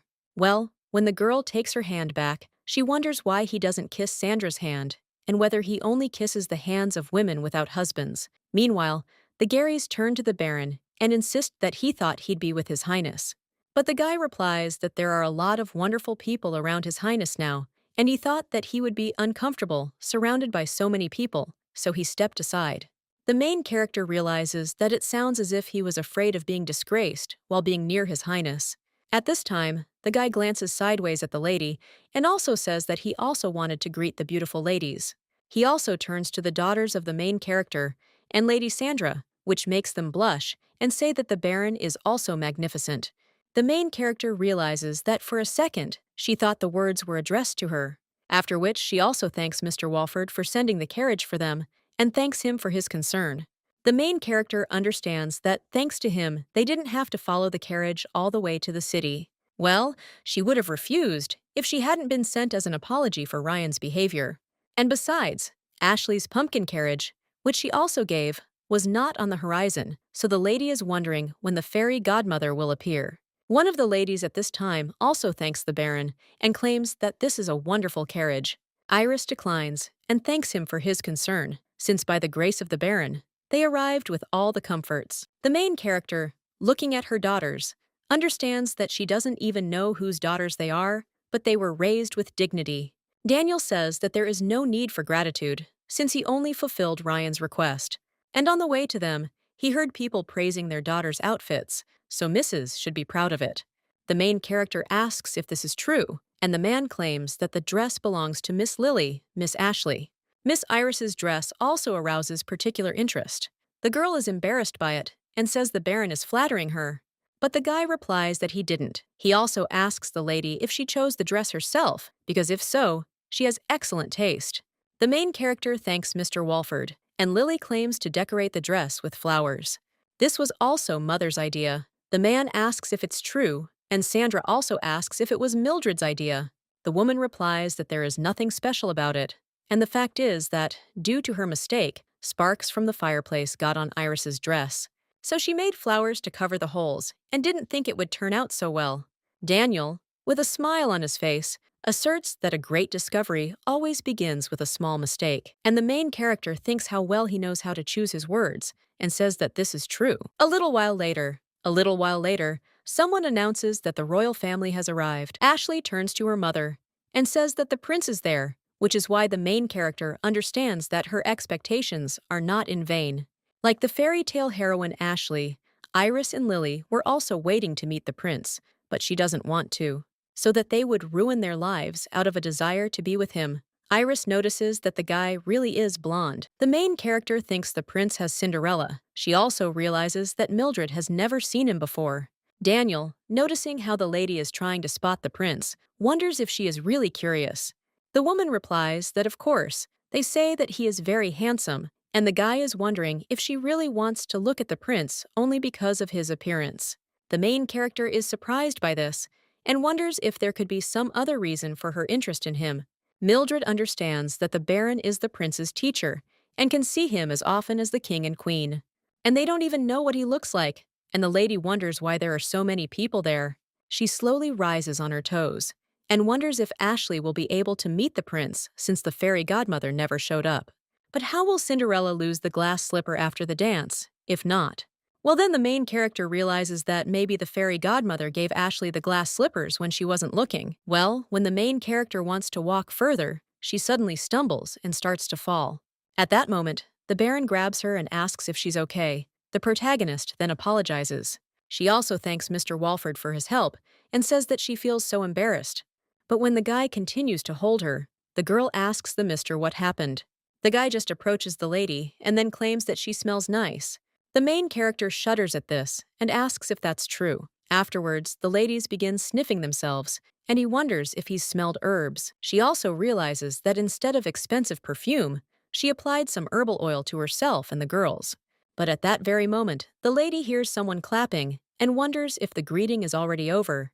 And now, Ashley is left to dance with the prince, even though she doesn't have glass slippers.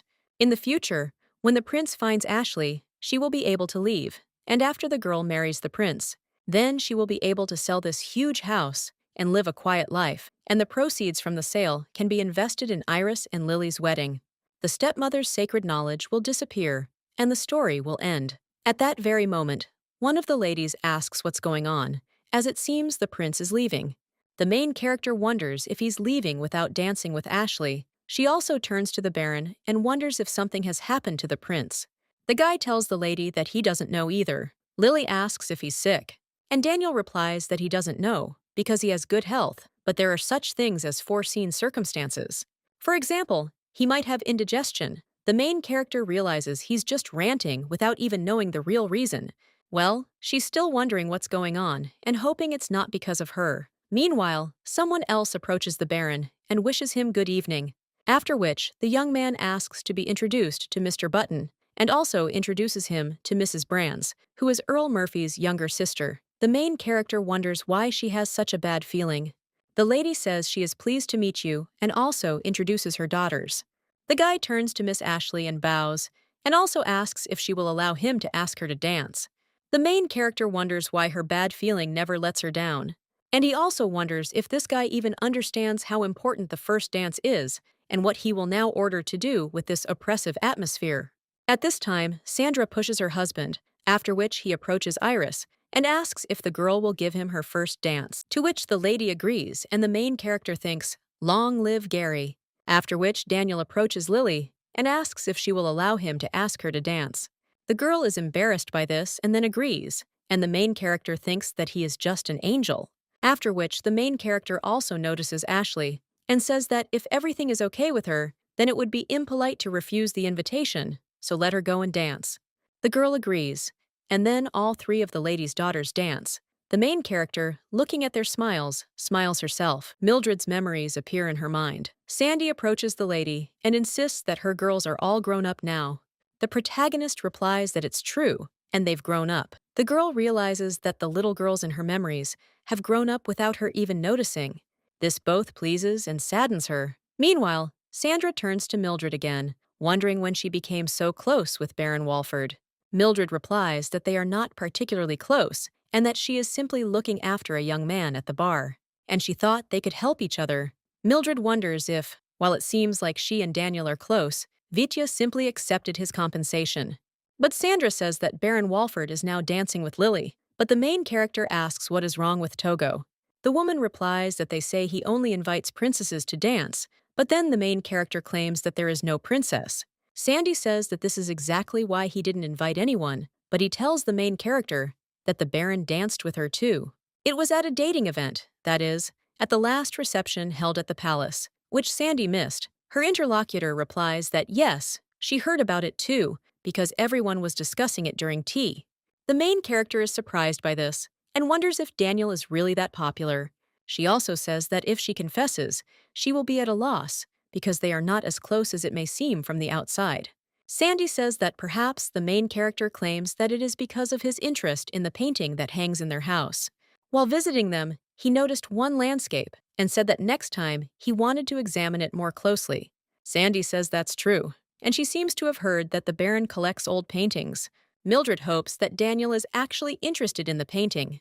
The lady also understands that he is too old for Lily, and giving her away to someone unknown is also scary. The girl also wonders if Lily might like Daniel. A short time later, the dance ends, and the daughters return to their mother. The main character asks if they liked it, to which they answer that they did. Lily says it was amazing, and the Baron just smiles. Meanwhile, Gary approaches his wife and asks her to dance. But the woman says he needs to dance with Mildred. The main character insists that everything is fine because today she is playing the role of the duenna, a virtuous older woman who scrutinizes the morality of noble maidens. Mildred insists she doesn't have time to dance while she's looking after the girls, so they should hurry up and go dance. She also realizes she doesn't want to dance with Gary anymore. Sandy, leaving, claims that they will return soon. The main character thinks what a wonderful family relationship they have. A little while later, someone else approaches Lady Mildred and states that he seems to have no chance of dancing with her and therefore asks him to change. Mildred insists she asked Mr. Walford not to joke like that, but the guy just smiles, and the main character understands that she would like him to dance and that nothing can be done with Iris. At this time, the other daughters turn to their mother. Mildred wonders what's wrong with them and asks what happened, and Iris says that Mother needed to dance with the Baron. The main character replies that he didn't even invite her. But Lily gets angry and says that she couldn't invite her mother because she said that she didn't have time for dancing. Mildred wonders why Walford would want to dance with her and tells the girls to stop talking nonsense. She also invites them to go and dance some more. A short time later, the girls return to their mother and say they're not tired yet. Mildred argues that it will be too late when they realize that they are tired and that at such evenings they need to rest from time to time. The lady also says that they should drink water because the water balance in the body is very important. Mildred understands that each of her daughters has danced twice, and it's time to rest. However, then she looks at one of the ladies, and Ashley, noticing her, asks for her mother. Is that girl really crying? Lily says she's curious about why the girl is crying, but the main character snaps that it's impolite to pry into someone else's personal life. Cinderella tells her mother that they are interested, after which they hear the crying girl screaming that it is terrible. Another lady at this time notices that there are still people sitting on the side and also says that they must have come to rest. The lady asks them to forgive her, as it's all because of the ruined dress. Lily rises from her seat and asks what happened. The main character thinks that it is clear why there were so few people in this particular break room. At this time, Iris turns to her mother and asks if she took her travel sewing kit with her and maybe she should continue it. Mildred hopes the dress isn't too damaged and understands that she needs to look at it first. She turns to the lady and asks if she will show her dress. Mildred introduces herself and also introduces her daughters. The main character claims that she has needles and thread, so let them shoot and look at her dress, and she will help fix it. But the girl claims that this will not help, and when the main character sees her dress, she understands that this is not something that can be fixed by sewing. At this time, Lily asks how this happened, to which the lady replies that it was an accident. The main character realizes that it seems that this girl spilled red wine on you and that her companions simply stood there and watched her drink alcohol, since alcohol can only be drunk after reaching the age of majority. Another lady at this time claims that her name is Patricia, and this girl is her cousin named Maria. The main character says that it is clear, and she is pleased to meet you, and Iris asks her mother if it will be difficult to remove this stain. Mildred understands that wine stains are difficult to remove, even with all the effort, and can still leave a noticeable mark. Well then, the main character suddenly comes up with something and tells Iris to go get some sparkling white wine. Let Lily go get a bucket and soap, because the bucket should be big enough to fit the dress in it. After which, she also turns to Ashley and asks her to bring as many towels as possible and also ask the servants for some. Patricia wonders if the lady will be able to fix this, and the main character replies that it is possible, but one should not get one's hopes too high. In any case, the dress is already ruined, but it's better to try something than nothing. The main character also says that one of the girls should help her because they need to tear down the curtain. A little while later, other ladies are already bringing white wine in a bucket and towels. The main character says that this is great and thanks them, and also turns to Maria and asks her to take off her dress and put up the curtain. The girl is shocked and asks if she really needs to do this right there. Her sister claims that she will cover for her. Mildred also turns to Iris and asks her to guard the entrance to the room, and also not to let anyone in until they finish, especially the men. At this time, someone turns to the Baron and asks if he has heard about the magic dress. The man asks what she's talking about, and the woman claims that they say there's a girl at the current debut whose dress is decorated with everlasting flowers. Daniel asks if Mrs. is talking about Iris Brands' dress, and the women wonder if they know each other. The guy replies that he's been invited several times by ladies from the Brands family. Well, then the woman claims the Baron isn't such a simple man. She also understands that he probably refused them, and the guy just smiles. He also adds that if they're talking about one of their daughter's dresses, he's seen it himself, and it's beautiful. Someone else approaches them and asks if they're talking about the girl with the blonde hair. Well, the guy replies that no, and he is talking about Miss Iris Brands. She has brown hair and brown eyes. One of the guys then says he remembered Mrs. Bruns's eldest daughter, and she's quite a nice girl. Daniel says he's right, and besides, she has a wonderful personality and good manners. The woman at this time asks if Mrs. Bruns's middle daughter's name is Lily. The man replies that yes, this young lady is quite an interesting person. The guy then asks if the younger one is really the pretty one. Daniel wonders if she's talking about Miss Ashley, because she is, and she is beautiful. Other aristocrats agree, saying she's quite attractive. Someone else says the light green dress is also quite nice. Another lady asks if they are talking about Miss Lily, because the color of her dress matches her green eyes very harmoniously. But one magical dress is still the best. Meanwhile, Danielle notices Lady Ashley, who runs with a mountain of towels. The man wonders what she is doing, but at that very moment, the queen comes into the room and addresses Baron Walford. Everyone in the hall immediately bows, including the Baron. Meanwhile, Iris stands at the entrance to the room. But at that very moment, she hears two guys entering the corridor with a glass of wine. When they approach the lady, she apologizes, but claims that this is the ladies' restroom. But the guys just smile and shift among themselves, and also ask what they are doing there, that the lady is standing outside. Iris claims her mother and sisters are resting there. One of the boys wonders if the lady deliberately stood in front of the door, so no one could disturb her sister's rest. Iris wondered if they were making fun of her. It was so impolite. She'd never encountered anything like this in her interactions with people before. She also remembers how her mother said that if something unpleasant happens, they should take a deep breath and straighten their shoulders, and then the fear will go away.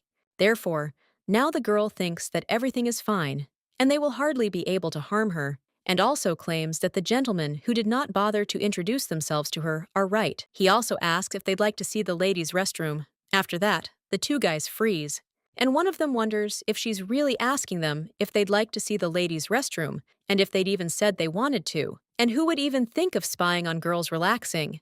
Iris wonders if they're bothering her, because she blocked their way into the room, and because these people are so strange. She also wonders why they didn't just pass by. Someone else comes up from behind and asks why, because he is also very interested. It turns out to be Baron Walford, and one of the boys, shocked, asks what the Baron is doing there. Meanwhile, the man asks if Miss Iris's mother is inside. The girl replies that yes, she is there, but men are not allowed in. The Baron asks if that's true, then asks if the gentleman heard what was just said. The guys are shocked and ask him what he's talking about, but Daniel asks if they have hearing problems, to which they answer no. But the man claims that in this case, they will arise if they continue to stand there. The young men immediately begin to leave, shouting apologies. Iris, her hands shaking, realizes she's been overexcited. At this time, the Baron turns to the lady and asks if she feels okay, to which the girl replies that she does, and thanks the Baron. At this time, someone else suddenly appears and asks if the young lady is okay. The girl replies that everything is fine, and thanks the lady, and also asks if she would like to use the restroom. Well, she might be a little shocked if she walks in right now and the woman asks what's the matter. Iris whispers that a girl got her dress dirty, and her mother is helping her remove it. It'll be a bit of a bustle, but there's plenty of room in the room, so let them pass. The woman then smiles and asks if Baron Walford can come with them. Iris replies that they are always glad to see the Baron, but to remove the stain she had to take off her dress. That's why Mother said not to let the men in. The woman says that's what she is, and the Baron replies that everything is fine, after which the woman says to wait for her there. Well then, one of the maids turns to Her Majesty. Iris is shocked to think whether this is Her Majesty and whether she came with Baron Walford. The Queen tells Valerie to stop, and Iris immediately bows and greets the pestering Queen. The woman then grumbles at Valerie. Well, her interlocutor replies that she cannot allow Her Majesty to go alone. The woman then sighs and states that she will look out of curiosity, so the girl should not worry. She also says that then Valerie will go with her and let her not make noise because they will just take a quick look. When they go there, Iris asks if there is anything wrong with the fact that she did not warn her mother. The Baron answers that it probably is. At this time, the main character tells her daughters to hold the dress tightly, to which they agree. Patricia is surprised when she sees the stain on her dress begin to disappear, and one of her daughters tells her mother that it is coming off. Well, the main character says that this is excellent, after which she is going to move on to another spot and understands. She had once seen a method for removing wine stains on the internet, but she wasn't sure she could remove the stain herself, after which the main character begins to wash the dress with soap and turns to Lily, telling her to prepare water for rinsing. Ashley should be ready to dry her dress with towels and a little while later. The dress is already clean. All the girls look at it and admire it. And Maria approaches the main character and hugs her, and also says that the lady is simply a sorceress. The Queen, watching this, says what an interesting spectacle it is. A short time later, the main characters find themselves back at their estate. When a lady opens her eyes in the morning, she realizes that she is falling into an eternal sleep. The girl realizes that she is so tired, and at such moments she realizes Mildred's true age. The lady also hears some sounds and understands that the girls don't care, even though they fell asleep at dawn. Well, maybe it's because they are still young. The girl is still wondering what to do now. Yesterday, the prince never returned, and Ashley didn't have the opportunity to talk to him. At this time, the main character notices someone else looking into the room. It turns out to be one of the daughters, and she asks how their mother is feeling. Mildred gets out of bed and replies that everything is fine, but asks if the girls have already had breakfast. One of them claims that they have already had lunch, and then the girl wonders if it is really that late. Iris approaches her mother and asks if she is unwell and whether she should call a doctor. Mildred replies that no, and she's just not in the mood. The girl realizes she has no idea where this fairy tale is leading. As a result, Ashley, who had to run away before midnight after losing her shoe, danced merrily until the morning with the other debutantes. Mildred wonders if it was because of her that the storyline changed, and whether it was because she didn't bully Ashley, but she's not Mildred. And all three girls are the same to her. Meanwhile, Iris asks her mother if she's hungry and if she should bring her anything. Mildred replies that she's not and doesn't need anything. The lady realizes she's so anxious she can't think about food. Then, one of the ladies tells her mother to rest. She also helps her get comfortable. Their main character thinks that she doesn't even know whose daughters they are, but they are demanding. Mildred realizes that maybe the fairy godmother didn't show up because she and the girls didn't ruin Ashley's dress, which is why the prince didn't ask her to dance. Well then, the main character suddenly comes into shock and thinks that maybe this isn't a fairy tale at all. Of course, she thought that Ashley was Cinderella, and Mildred was her stepmother, because this is a very popular story about a beautiful girl who lost her mother at an early age.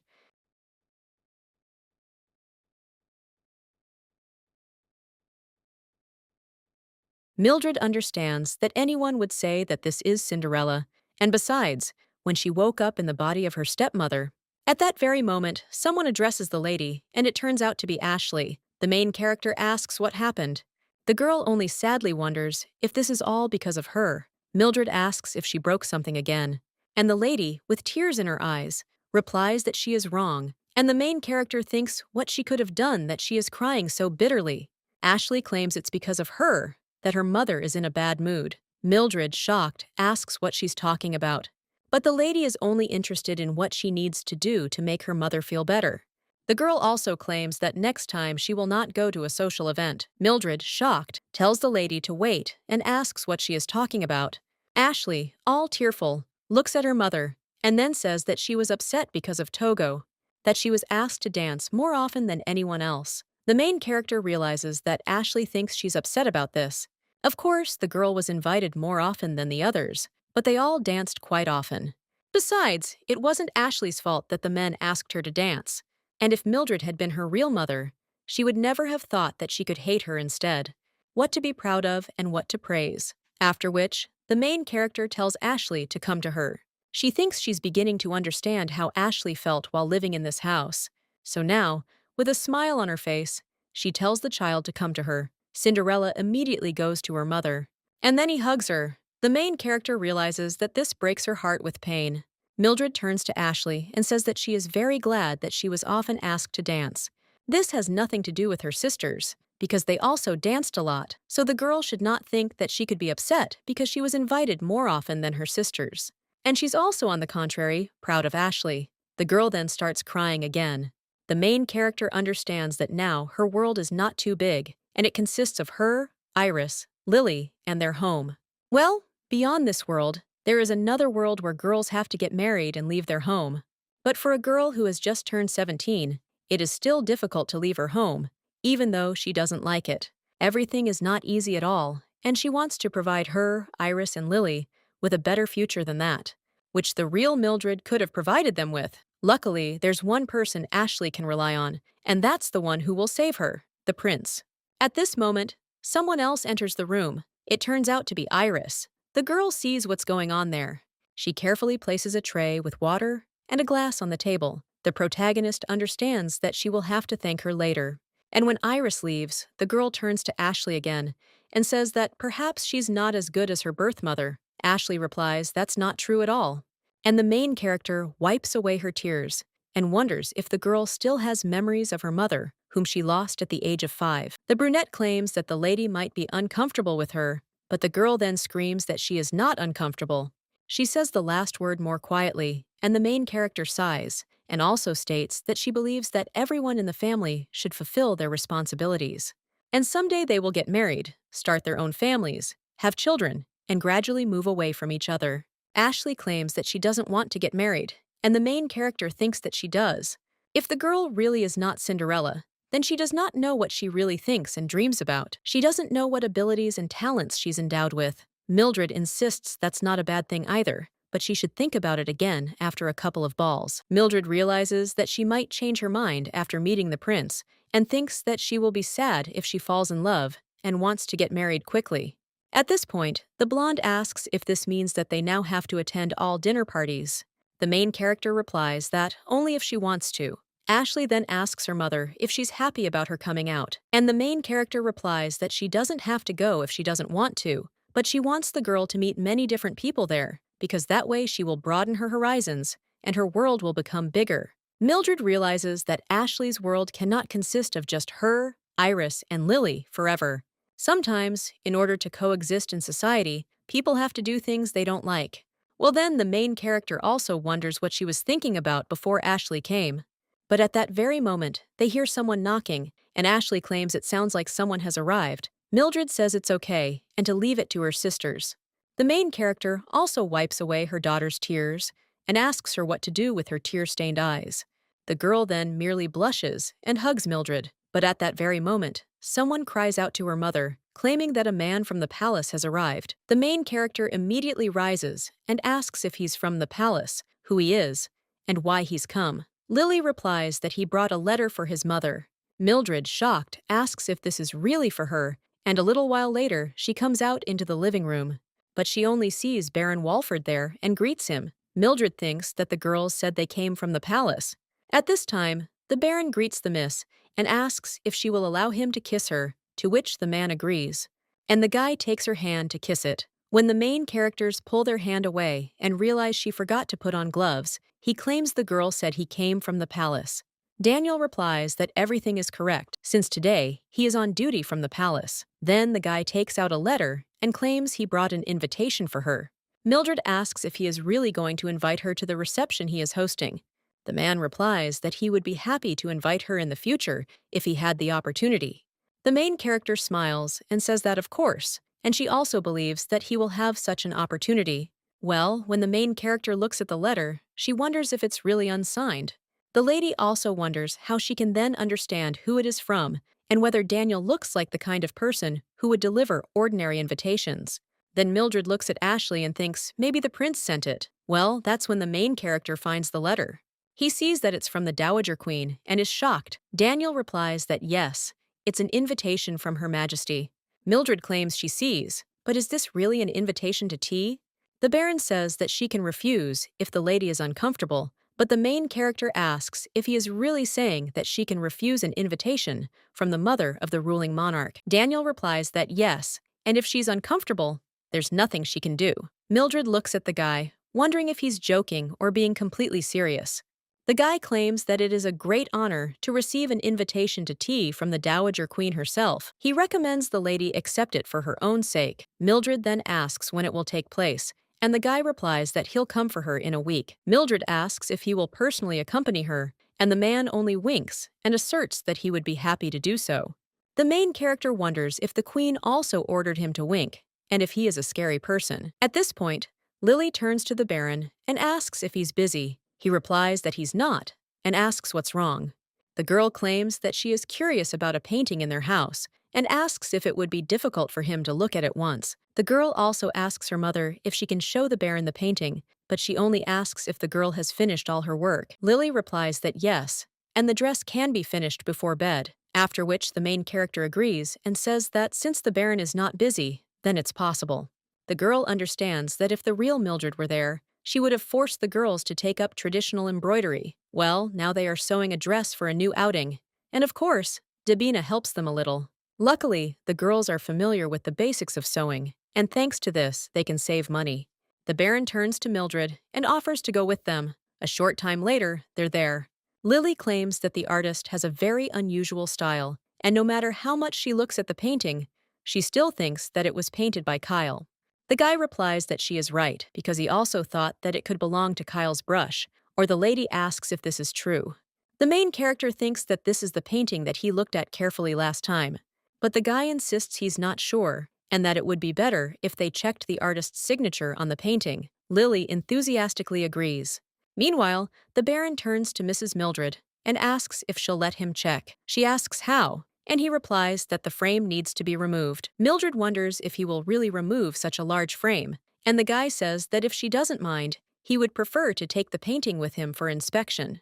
Mildred asks if it's really that serious, and the guy replies that yes, Kyle is quite a mysterious artist. They only know his name, and there is no information about where he lived and where he learned to draw like that.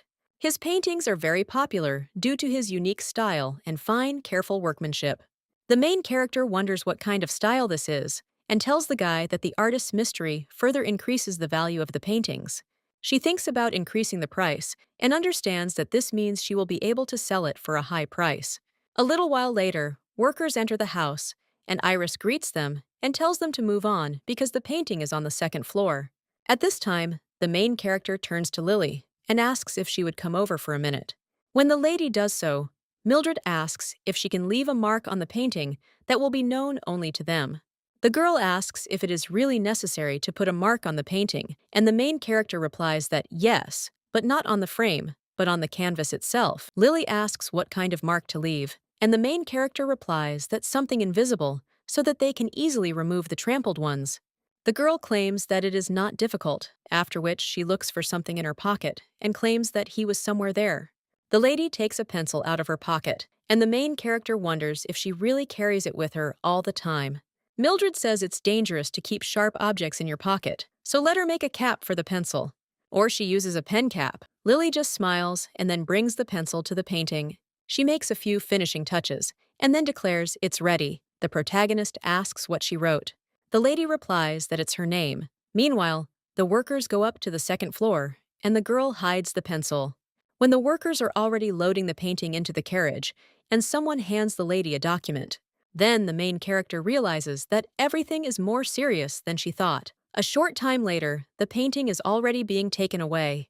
One of the daughters approaches her mother and asks why she asked to leave a mark on the painting. Mildred replies that the appraisers can make a copy of the painting, but the girl says that it is Baron Walford, and he asks if she thinks he could deceive them. The main character sighs and asserts that she doesn't think he's capable of such a thing. Well, they can't know everything for sure and have to be prepared for anything. Lily says that's true, because the Baron won't deceive them, but someone else is quite capable of perpetrating a scam. Mildred claims that she is right, but people are designed in such a way that they can do bad things even without wanting to or realizing it. The girl understands that there is nothing more painful than the betrayal of a loved one. At this time, the girl asks if these are people like Ashley's father, and the main character shudders a little from this. She understands what her daughter really thinks. Mildred thinks she wouldn't want the girl to hate Ashley too much. At this time, Lily turns to her mother again and says that she is in that direction. The main character asks if these are messengers from other families. The Baron enters and asks what kind of establishment it is. He asks where the painting is. The man who works there claims that they unpacked it in advance. When the Baron begins to look at the painting, the worker claims that they have already examined it, and it also seems that this painting was painted by Kyle. The boy then suggests removing the frame and taking another look, as His Highness is standing nearby, merely observing everything.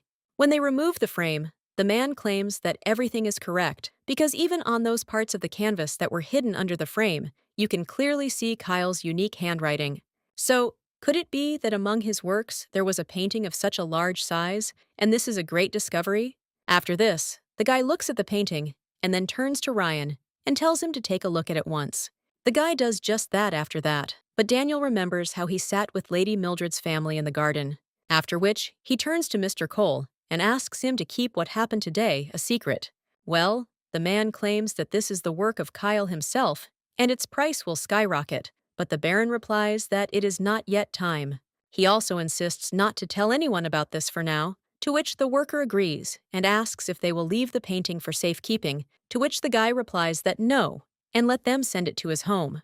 And besides, I'd like to ask if they can send the expert opinion along with the painting. The worker replies that it will be done, and a little while later, they are already leaving the shop. Ryan wonders if Kyle was really that great of an artist. Raven replies that it depends on how you look at it. The young man claims that he will then ask differently and inquire whether it is possible to sell this painting for a high price. Daniel claims it can be sold for a decent price, and the boy says that's a good thing. But, on the other hand, the Baron says it could be dangerous.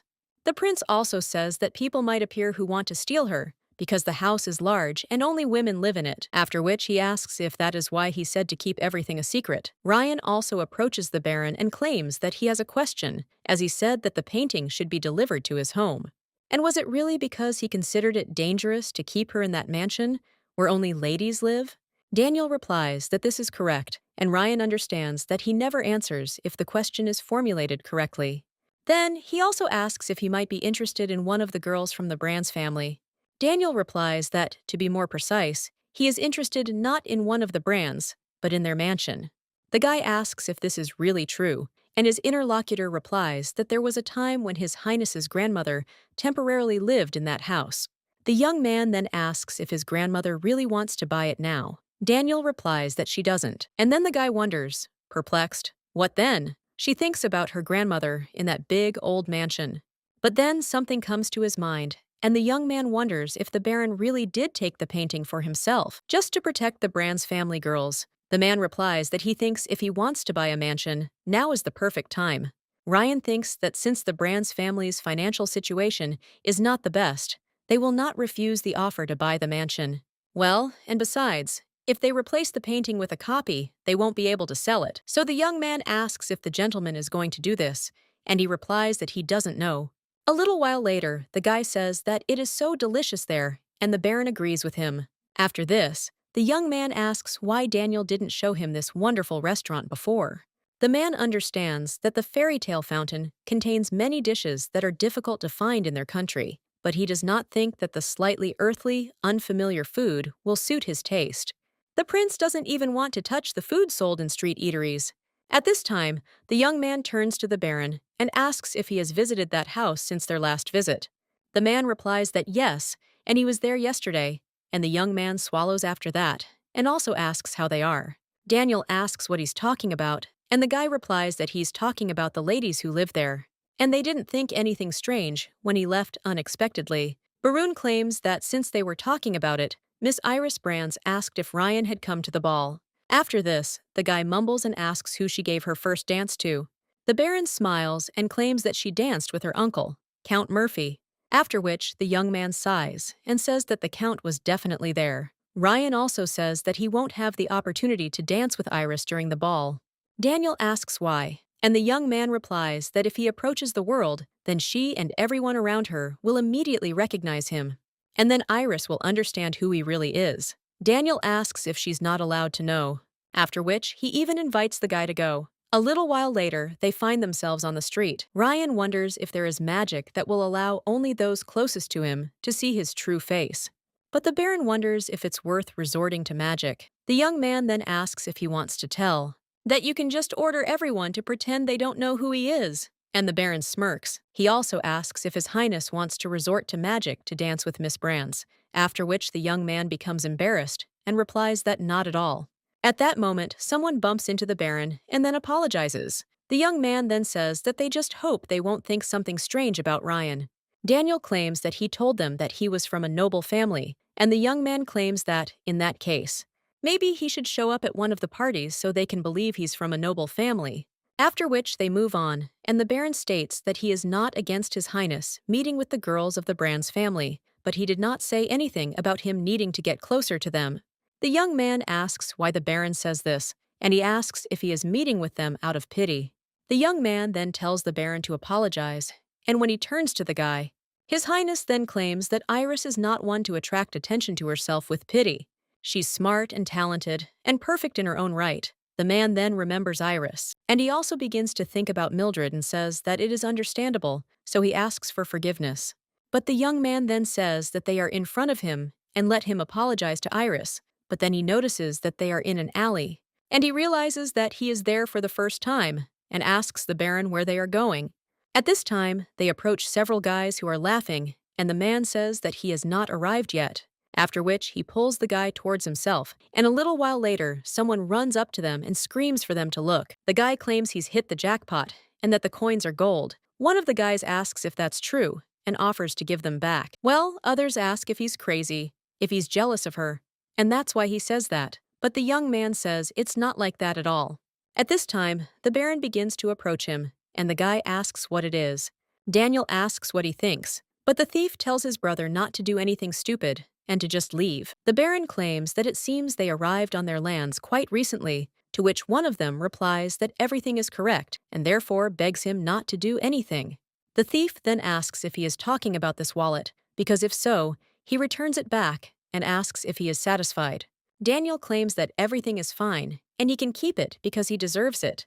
But at that very moment, the man falls and asks why he can't move. At this time, His Highness only turns away and leaves, after which everyone hears some screams.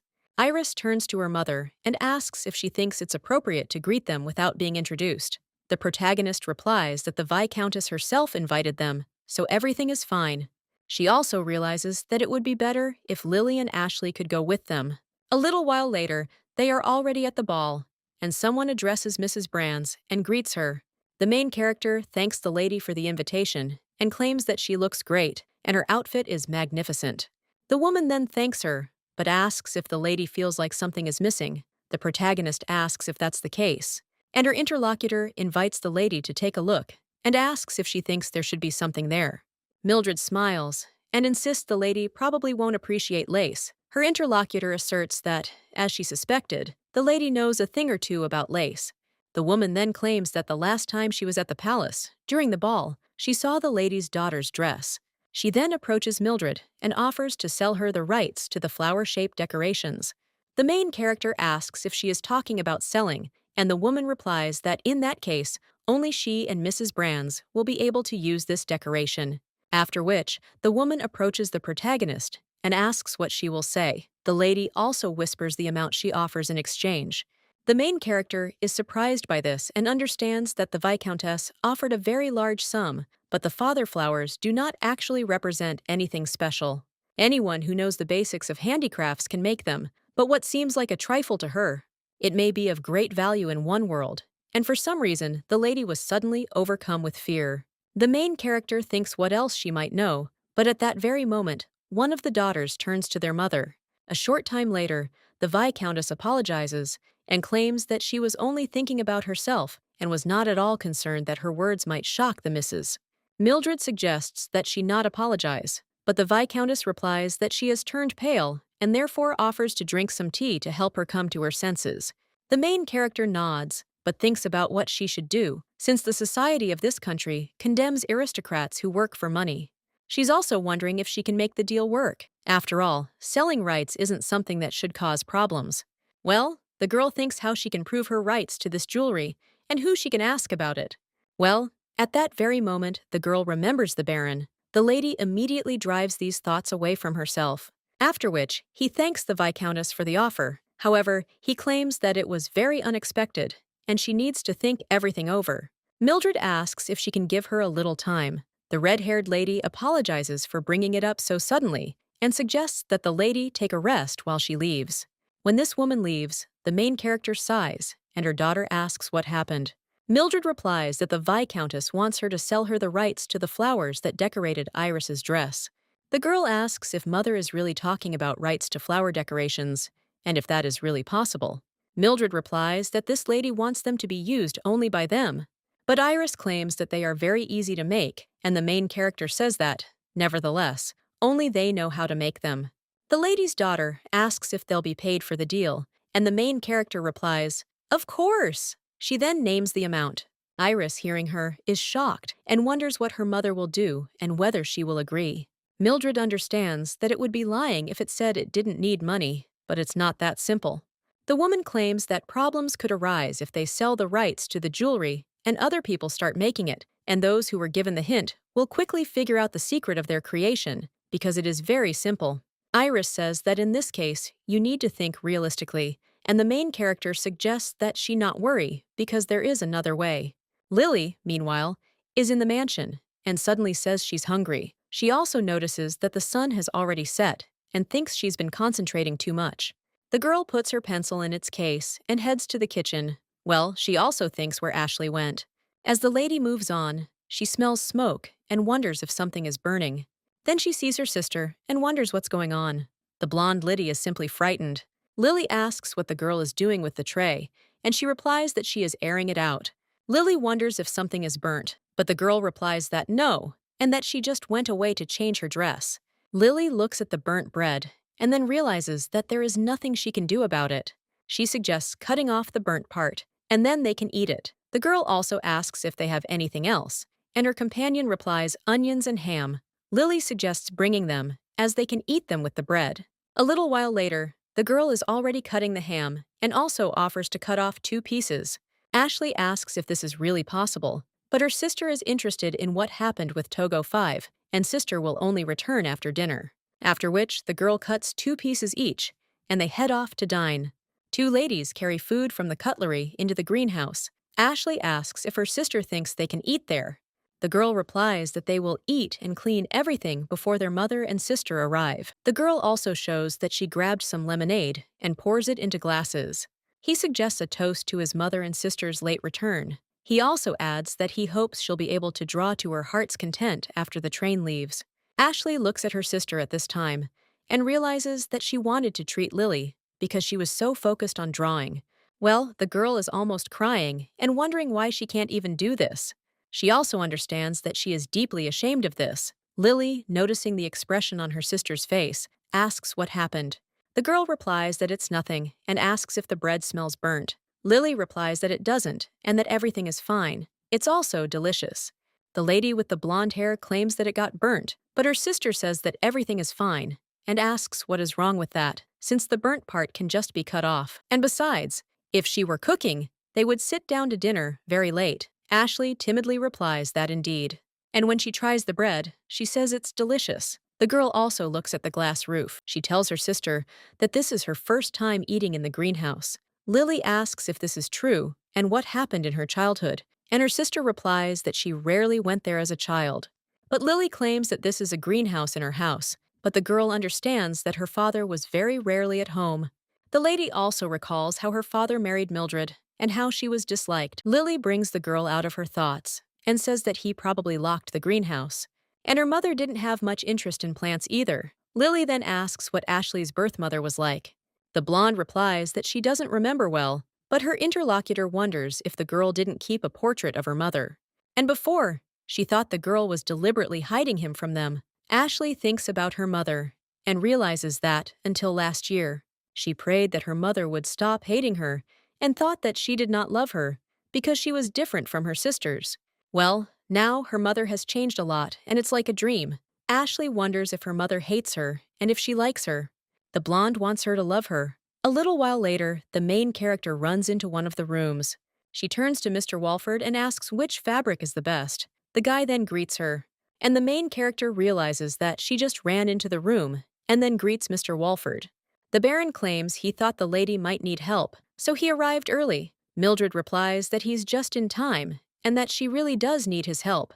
A girl places two fabrics on a chair and asks which one is better. Mildred insists she wanted to wear a skirt with a fresh floral print, but it seems that it is too bright for a tea party, and it is probably better to choose a simple one, so the girl asks him about it, because she thinks that this is best suited to appear with dignity before the Dowager Queen, but she is also afraid that it will be too boring. Mildred understands that the floral pattern is too flashy, and this is an unusual reception, and tea drinking is for the fattening queen, so she doesn't even know what is acceptable and what is not. The Baron says everything is fine, or is Letty asking if he thinks the floral pattern won't work? Daniel replies that no, and the missus is beautiful in any outfit. The girl understands that he is constantly flattering her, and the guy asks if she is really wearing a formal dress on top. The main character replies that yes, and the guy claims that in that case, he thinks a purple skirt would suit him better. But Mildred asks if it's too flashy.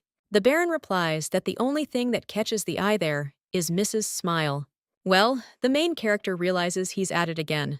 Lady also gets ready to leave for another room, and he insists that she'll quickly change and come. A little while later, they're already riding in a carriage. Mildred asks what the Baron was thinking about before they got into the carriage. The girl also realizes that he was clearly talking about something with Lily, so the man replies that it's a secret.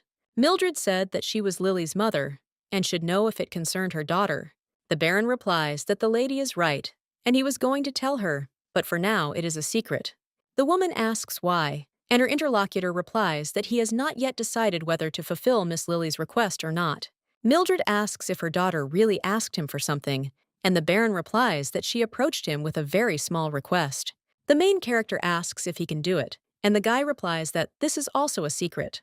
When the girl leans back, he claims that he has too many secrets, and the guy claims that when talking about secrets, he remembered that the painting's verification had already been completed. The main character wonders if this is true and realizes that she didn't find it initially and didn't expect it. But Lily said she saw a newspaper article about Kyle's paintings being auctioned off, and she thought it was a great thing for Kyle that they mentioned it. It's unlikely that such a painting was in their house. Daniel replies that he examined the painting himself and also conducted an examination at the auction house to obtain a written certificate. The main character says that he shouldn't have bothered so much with the guy and replies that it's a mandatory procedure. And for greater safety, he sent the painting to his home for safekeeping. The main character says that's okay.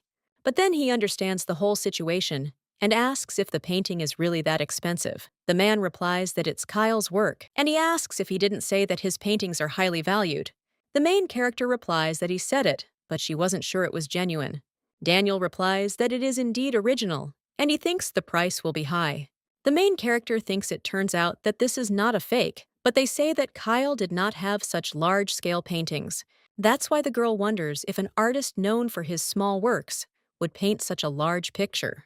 The guy replies that he could have drawn her to order, and the main character understands that it means that he, like other artists, could have had a patron.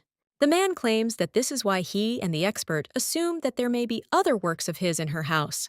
It is possible that one of the previous owners of the mansion was Kyle's patron, and if so, a big discovery awaits them. He will also be grateful if the lady allows him to look at the paintings in her mansion again.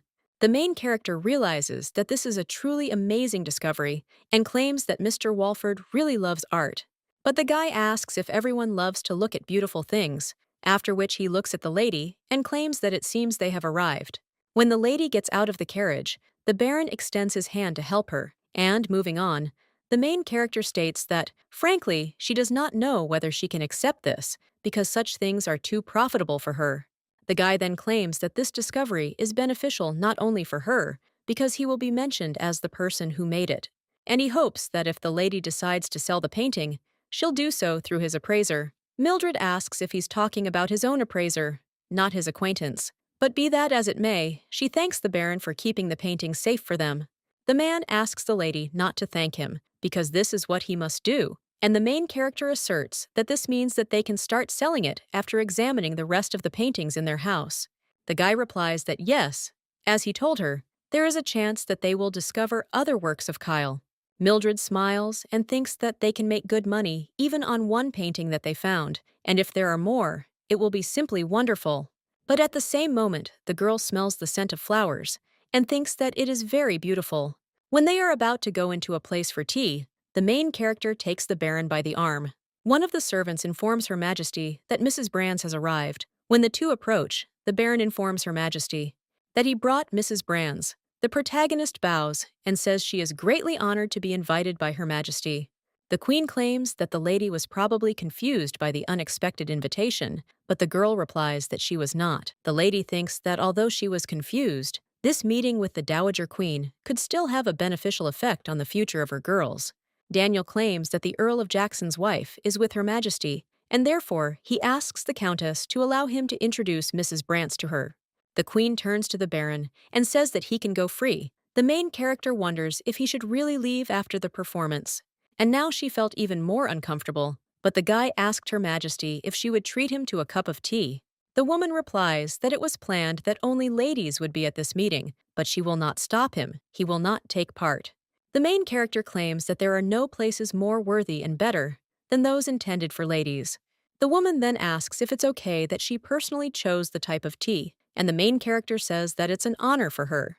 Her Highness insists that everything is fine, and there is no need to act so constrained. After all, she heard about the lady during the last reception, and she was interested in her, so she invited the girl to her. Mildred states that it is an honor for her, after which the woman puts down her fork and also says that it has been 2 years since Mrs. Mildred's husband went missing. The main character replies that yes, but she understands that she didn't think that she knew about it and that Daniel really told her. The Queen says it must have been difficult for the lady to be without her husband for these 2 years. She raised wonderful daughters single-handedly, and that's commendable. Mildred thanks Her Highness, but still maintains that her husband isn't much help when it comes to raising the children. Mildred understands that they constantly talk about the fact that she does not have a husband, although men in noble families do not worry at all about raising children. The Queen says that the lady was right in her observation, but a man is needed in the house because the well-being of the family and the home depends on him. Mildred replies that Her Majesty is right, and if there was a man in the house, their family's life would be much more prosperous. The girl understands that even having effectively lost her husband, Mildred spent all this time with dignity. The presence of a man in the house is always necessary, and the girl thinks whether she is right. The Queen says that this is true, and one must be strong to raise children without a husband. At this time, the Countess notices that another story has reached her. According to rumors, at one of the receptions, a lady was made an indecent proposal. It seems that some disgusting meetings were hinted at to her, and the lady immediately rejected this offer. The main character wonders if they talk about that scoundrel at the reception with Viscount Eckerdo. A little while ago, the man claimed that this would not be particularly difficult for a lady. She'll just need to meet him occasionally, and they'll spend time talking, having lunch, or having dinner. She'll even be able to enjoy opera performances with him. This man claimed that he was ready to offer her any amount for the time spent with him, and, of course, he would pay for all her outfits and whims. The main character asked him if he was in his right mind. She also asked Mr. Botna if he even realized what he was proposing to her. She doesn't know how rich he is, but since he dared to approach her with such a proposal, he is clearly devoid of morality and honor. The man then asked the lady to wait, but she only turned menacingly towards him, after which she even claimed that she would have plunged him into eternal sleep that very moment if they had not been witnesses. Therefore, he should be grateful to the wife of Viscount Eckerdo for sparing his worthless life. Now the main character understands that one can encounter anything during life. The girl also looks at the Baron and thinks that it is as if a hot wind has blown over her. She also wonders if there really is a stove there somewhere, and the Queen claims that today's youth are completely unable to resist temptation. The Countess replies that Her Highness is right, and of course it is a pity, but lately, young ladies easily fall into sin. The main character thinks that it is awkward when she is called young, because she is 37 years old. And what's more, they discuss the morality of the young while calmly sipping tea and cake in the fresh air on a clear spring day. Mildred realizes that her health has suddenly improved, but the Queen insists that Letty is not giving in to temptations, and she would like to praise her for this. The protagonist realizes that, according to Mildred's memories, the Dowager Queen was 60 years old. After which, the girl sighs completely, and the Countess asserts that, by the way, the lady's daughter was wearing a gorgeous dress. The main character says that apparently they met with Iris, and the woman replies that they met her during the debut, and she asked her not to tell the mistress about it. The Queen adds that the decorations on her dress were simply amazing, and another lady claims that many admired this outfit and that the lady must often receive requests to reveal the secret of making these flowers. The main character replies that there were no such events, but there was an offer to sell the secret. Well, the Countess, shocked, asks if the lady is really talking about selling. The main character wonders why she was so surprised. And surely it can't be sold. The Queen, meanwhile, insists that it's unwise to act rashly. After all, goodness comes back to them through good deeds, and one should not look only at the benefits that are clearly visible. The lady's actions will definitely return with good, and the main character wonders if she is really saying that I need to take money. Mildred tells Her Majesty that she recently praised her for not giving in to temptation while raising children alone without a husband, but she also bears the responsibility for the future successful marriage of her 3 daughters. This year, her eldest daughter turned 19, and as the lady said, there is no man in their house who could take care of her. So she wondered if there was a reason why she should give up selling her idea and remain selfless and hope for help from others. The main character realizes that, unlike Ashley, Iris and Lily do not have a godmother who could help them. And besides, they are in a difficult financial situation, so the girl thinks about this damn Fred. The Queen replies that when they do good deeds, the heavens themselves help them, but the main character thinks that she is so naive. Daniel was right, and she thought that the Dowager Queen, who believed in love given by fate itself, was a romantic by nature, but she turned out to be simply naive. The girl understands that perhaps for the Dowager Queen, this is in the order of things, but she still asks if it would be an act of kindness if she simply shared what she had with others. Mildred understands that this isn't kindness, and that kindness is done entirely differently. This woman is like a preacher who once misunderstood the essence of kindness. He tries to convey to her his idea of the truth, but the girl thinks the same thing. Isn't she being too bold with the Dowager Queen? When the lady looks at the Baron, she sees his calm face and sighs. At this point, the Queen asks whether this means that the lady did not like her advice about selflessly helping people. The main character answers Her Highness that this is not so, and she is simply curious when such a kind person as she said will appear before her and help her. Mildred understands that she is not the only one who can help everyone, and that people should help each other. At this time, the woman wonders if this is why the lady is not going to share the secret of creating jewelry. Mildred replies that if the Queen wishes, she can reveal this secret to her. However, she also tells Her Majesty that her children have almost nothing, and for the sake of a decent future, they need to use everything they have to somehow stand out in society. After which, she even asks if Her Majesty and Lady Valerie really want to know how to make flowers. The Baron can't help but laugh, but pretends to cough. The Countess asks from there what happened. Daniel simply apologizes and asks them to continue their conversation. The main character wonders if he's done it again, and she knows he's laughing right now. The Queen at this time wonders if the lady had said that she was going to sell the secret of their creation. Well, she answers the girls that the lady told her not to do this, and she was thinking of ordering new dresses for the girls after receiving the money. The Baron then realized that he looked at the lady and smiled, and also tried to calm down. The Queen at this time says that she heard that the lady's father was an earl, and says that since she is from a noble family, the lady should not show love for money. The main character smiles and tells Her Majesty that it may seem ridiculous, but she refused the indecent offer. Not because she is such a highly moral person, because she can also say that the man here was not to her taste. And she refused him, first of all, because it could have a bad effect on the future of her children. The girl thinks that she doesn't know whether to say this or not. Well, then she claims that she recently said that young ladies are easily tempted. But has Her Majesty ever wondered why this is actually happening? The Countess at that moment cries out, "How dare a lady lecture Her Majesty?" And the rebuke is unheard of insolence. And the main character understands that if she were her former self from her past life, she would probably be of the same opinion as them, but this is not the world in which she lived. In this country, girls of noble birth have no opportunity to earn money. Aristocratic women deprived of male support are doomed to perish, and to get out of this situation, they have to form alliances with rich men. From her point of view, many people in this country behave unreasonably, and the girl thinks about why she ended up in Mildred's body and why she is there. A little while later, the main character tells Daniel that he must have had a hard time because of her. The guy tells Miss that not at all, but the main character claims that it seemed to her that his godmother was not in a good mood at the end. The Baron claims that everything is not quite as she thought, and, on the contrary, he would like to ask the lady if her mood has worsened. The main character replies that everything is fine, after which she sighs and claims that, to tell the truth, it has gotten a little worse. However, given the age and lifestyle of the Dowager Queen, she is quite understandable. Well, the girl also says he's very generous, and it's also hard for an adult to change his views. The girl thinks there's no point in being offended by such things, and then claims she's worried the Dowager Queen might dislike her. Well, the Baron says that the lady shouldn't worry about this, because the Dowager Queen is not one of those who can dislike someone. Mildred claims he says this because she is his godmother, and the girl asks if she will arrange for her and her daughters not to be invited to social events. The Baron replies that in that case he will invite the lady and is most importantly extremely interested in whether this is normal.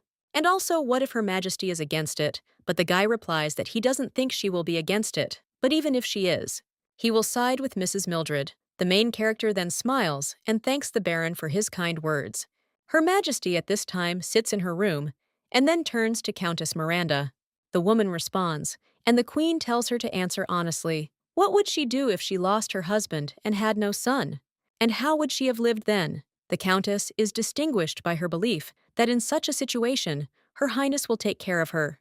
Well, the woman says that the lady should imagine that she is also not there, and that there is no one who could take care of her and help her. The woman then freezes and asks if Her Majesty really means that if she had not given birth to a son and lost her husband, then there would not be a single man in her family. Her interlocutor replies that this is true, and there would be no person who could help her. The woman claims that in this case, she will marry another man who could provide for her and head their family. Well, then the Queen asks, what if she cannot get married? And let's say the lady is no longer young, and she has many daughters, and no man wants to take her as a wife. The girl then tells Her Majesty that in this case, she has absolutely no idea how she should live. But the Queen wonders what if, in such a situation, she had the ability to sew magnificent dresses, and would she sell them? The Countess then tells Her Majesty that if she does that, no one will want to associate with her.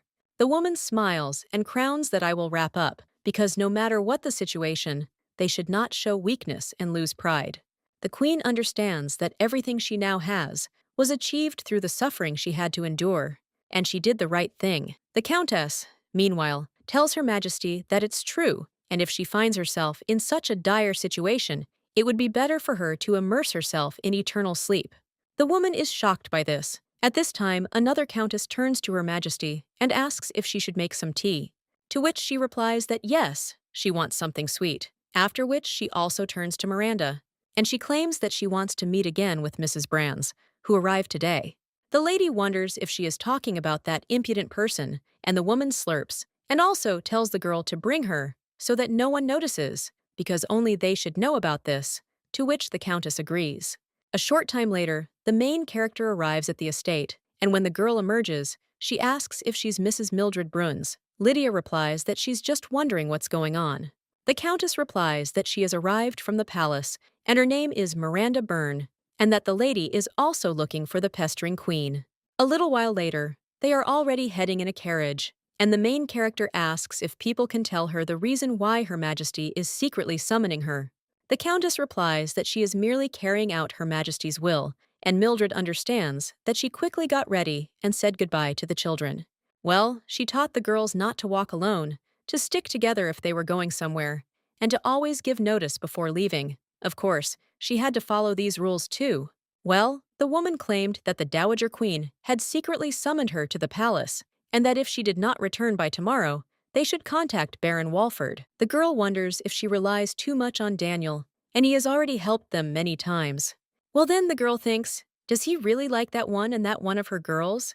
When the main character arrives at the estate, the Countess escorts her. Following her, the main character notices that they even have a special secret passage for secret meetings. When the girl enters Her Majesty's room, she greets her. She also claims to have prepared tea in advance, but it has cooled down a bit. Mildred, sitting in front of the Queen, realizes that she thought she would be scared off by the insolence she showed last time, but she even prepared tea. The main character wonders if there is something mixed in it, while the Countess turns to Her Majesty and asks if she should brew some fresh tea, but the woman replies that she shouldn't. The main character then sighs and thinks that she could have a drink, but the Queen says that first she wants to apologize. Last time she was too picky and also not very generous, and treated the lady rudely, so she asks her to forgive her for this. The protagonist asks what Her Majesty is talking about and what forgiveness she's talking about, since she has the right to say whatever she sees fit. However, the girl thinks, what if she had chickened out and given in back then? Now, I would have shared unique information without receiving anything in return and would have asked Her Majesty's forgiveness for not immediately doing as she said. She also thinks that it is true that the Queen behaved rudely while eating comfortably, but she knows that every ruler can easily admit his mistake. The Queen argues that even if she has the right, it does not mean that she should say so. She also looks at the Countess, who bows and then leaves. The protagonist realizes that the conversation is now truly secret. The Empress asks the lady to tell her what she needs. She understands that her situation is not easy, and for this reason, she was unable to accept her offer last time. So let the lady just say, and if she needs something, then she will present it to her as a change. The protagonist asks if Her Majesty will give her what she needs, and the woman replies that she will. Mildred wonders if it could be anything, and her interlocutor replies that everything is within reason. In that case, the protagonist asks Her Majesty to support her. The woman asks if she is talking about support, and the lady replies that yes, and may the mistress support her in all the endeavors she undertakes. The lady understands that she was, one way or another, seeking an opportunity to engage in high society. You need to open a business to make money, and if you open one, you will have to leave high society. But if she leaves there, she won't be able to do anything for her children, and the girl thinks what kind of vicious circle this is. The Empress then agrees, stating that before making a decision, she would like to know the lady's intentions. The main character then smiles and agrees, and also tells Her Highness about it. A short time later, the girl's 3 daughters are already heading off somewhere. Meanwhile, the blonde is trying to straighten her dress, but she realizes it's not working. The main character turns to her at this point, after which he tells her to come over there. Ashley is a little nervous and wants to say that there are mothers there, and the main character wonders if she was too hasty with the idea of introducing her first. Lily notices how her sister hesitates to approach, after which he keeps pushing her and telling her to go forward. Mildred thanks Lily, and Ashley thanks her too. The girl smiles in response. Afterwards, the protagonist approaches the other aristocrats, and the woman greets her. Mildred thanks them for the invitation and introduces herself. Her interlocutor replies that she is pleased to meet you and says that her name is Isabelle Robin. Mildred realizes that Isabelle is the wife of the Marquis of Robin, and the reason she accepted the invitation and brought Ashley there is because Isabelle is the Queen's senior lady-in-waiting and the person closest to the royal family. The main character asks the tar to introduce her daughters to them and then introduces them. Mildred realizes that perhaps, thanks to them, she can help Ashley meet the prince. She also realizes that she may be asking too much, but Cinderella must meet the prince. She also wonders where the fairy godmother went. At this time, the Marquise introduces her husband, and the main character says that she is glad to meet you. Her name is Millard Bruns, and she is also the younger sister of Count Murphy. The man claims to know the lady's brother, and that they attended the same academy. The protagonist imagines this, and then claims to remember, and that he was a year ahead of her brother. The Marquise wonders if the lady knows him too. The girl replies that she saw him when her brother entered the academy, but she didn't have the chance to greet him. The lady recalls sitting in the carriage, feeling unwell, while her brother was being sent off to the academy. Now the girl realizes she's regaining Mildred's memories, and that this is her longing. The other lady says that if she'd known about their affair, she would have definitely invited the lady sooner. The main character smiles in response, and then insists they'll see each other later. The main character also turns to her daughters and tells them to come through, to which they agree. Afterwards, they see another aristocrat with her sons, and they all turn their attention to Ashley. And the main character understands that for the most part, men from noble families are just like that, but Daniel and Ryan, unlike them, paid attention not only to Ashley, and therefore the girls, as well as she, felt comfortable with them. At this time, the Marquise approaches the lady and says that she hopes they are having a good time. The musicians will soon begin to play, so she thinks that the gentleman will definitely invite these lovely young ladies to dance.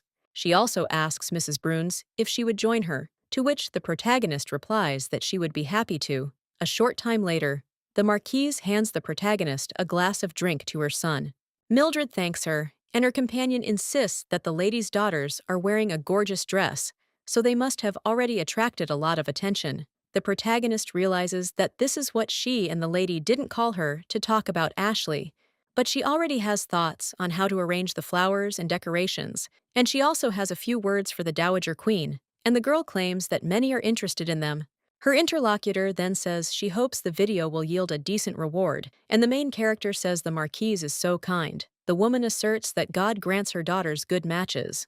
This year, the Queen has shown a particular interest in young women. Mildred wonders if she's just being honest about it, or if she might be hinting that she'll help her children find marriage if she hands over the right to the jewelry. The Queen realizes she's always happy to receive interest. Well, at that very moment, someone approaches them and says, "This is where the Marquise is." The woman then turns around and says, "That's Mr. Casey." The young man bows and thanks the Marquise for the invitation, but she claims she thought he wouldn't come, and thanks him for remembering them. The man asks how he could have missed their reception, but the Marquise turns to Mrs. Brands and says she'll introduce them. The woman says that Mr. Douglas Casey stands before her, the son of the Marquis Casey, and, coincidentally, His Highness's fencing master. The Marquis then introduces him to Mrs. Mildred Brands, and the protagonist wonders what kind of world this is. She also hopes they didn't choose the teacher based on his looks. This man is handsome, but he's not quite up to par with Daniel. Meanwhile, the Marquise says this gentleman is her favorite gentleman, and certainly not in a romantic sense. After which, the red-haired guy asks if he'd like to go good evening, and says he's at her service. Palm also takes the lady's hand, which slightly surprises the main character. After he kisses her, he says that he is glad to meet her, and the lady replies that she is too, and also understands that she is too used to Daniel's politeness, and the girl wonders if they usually do this without permission. Meanwhile, Casey apologizes, claiming he's not particularly well-versed in social life and knows little about ladies. The main character claims to be Earl Murphy's sister, and that her children debuted this year. The Marchioness adds that Mrs. Brands has 3 charming daughters. Afterwards, she asks Mrs. Bruns if she wouldn't mind introducing her daughters to Mr. Casey. The man replies that he would be honored to meet her daughters, and the protagonist then offers to follow her. A short time later, she introduces her daughters, and the man says he's pleased to meet her, after which he introduces himself. The protagonist adds that Mr. Casey teaches fencing to His Highness, and the girls admire him for it. The man, noticing this, is a little embarrassed, and claims he's simply trying to help His Highness as best he can. The main character, looking at him, realizes that this man may be younger than she thought, but he looks about Daniel's age, though his reaction is sweet. The girl also turns to Mr. Casey and asks if he has arrived. One guy answers that yes, and he arrived right after work and did not even have time to change. He also apologizes for appearing before them like this, but the Marquis replies that it's nothing to worry about. The protagonist realizes that he is the royal fencing instructor and the Marquis's son, and that he seems to be a little younger than Daniel. And perhaps Douglas is already married or has a fiancée, but even if not, it's unlikely the Marquis would agree to marry his son to one of her daughters. However, she doesn't know what she'll do if Iris and Lily can't marry the one they love and are left grieving. The protagonist sighs and thinks how sad this picture is. She doesn't understand why they're surrounded by worthless men. After all, one of them is grown, the second is poor, and the third is possibly engaged. The man with the red hair was saying that if the lady didn't mind, he should allow her to invite one of their daughters to dance. Meanwhile, Iris apologizes and claims she's already promised someone else, and Ashley says her legs hurt. The protagonist wonders if everyone's refusal was instantaneous, and if Iris even managed to escape. Mildred understands that she can't force them and can't do anything. But such a situation wouldn't look good in the Marquise Raban's dark eyes. When Lily also wants to refuse, the protagonist nudges her shoulder, after which the girl declares it an honor. And then she goes dancing with Mr. Casey. The main character sighs and thinks that Lily is the best. Mildred also turns to the Marquise and says that the Marquis must be pleased to have such a wonderful son. The woman replies that the lady is right, but it would be even better if he got married sooner. Sometimes it seems like good men get married later than others. The main character thinks that means he's still single, but this guy looks like a baron she knows. Well, Mildred also says he probably already has a fiancé. Her interlocutor replies that he was engaged twice, but both engagements ended badly, and the main character asks if that's true. The woman replies that of course the problem was not with Mr. Casey. The main character thinks that this is surprising, because two brides escaped from men, and they think that the problem is not with him.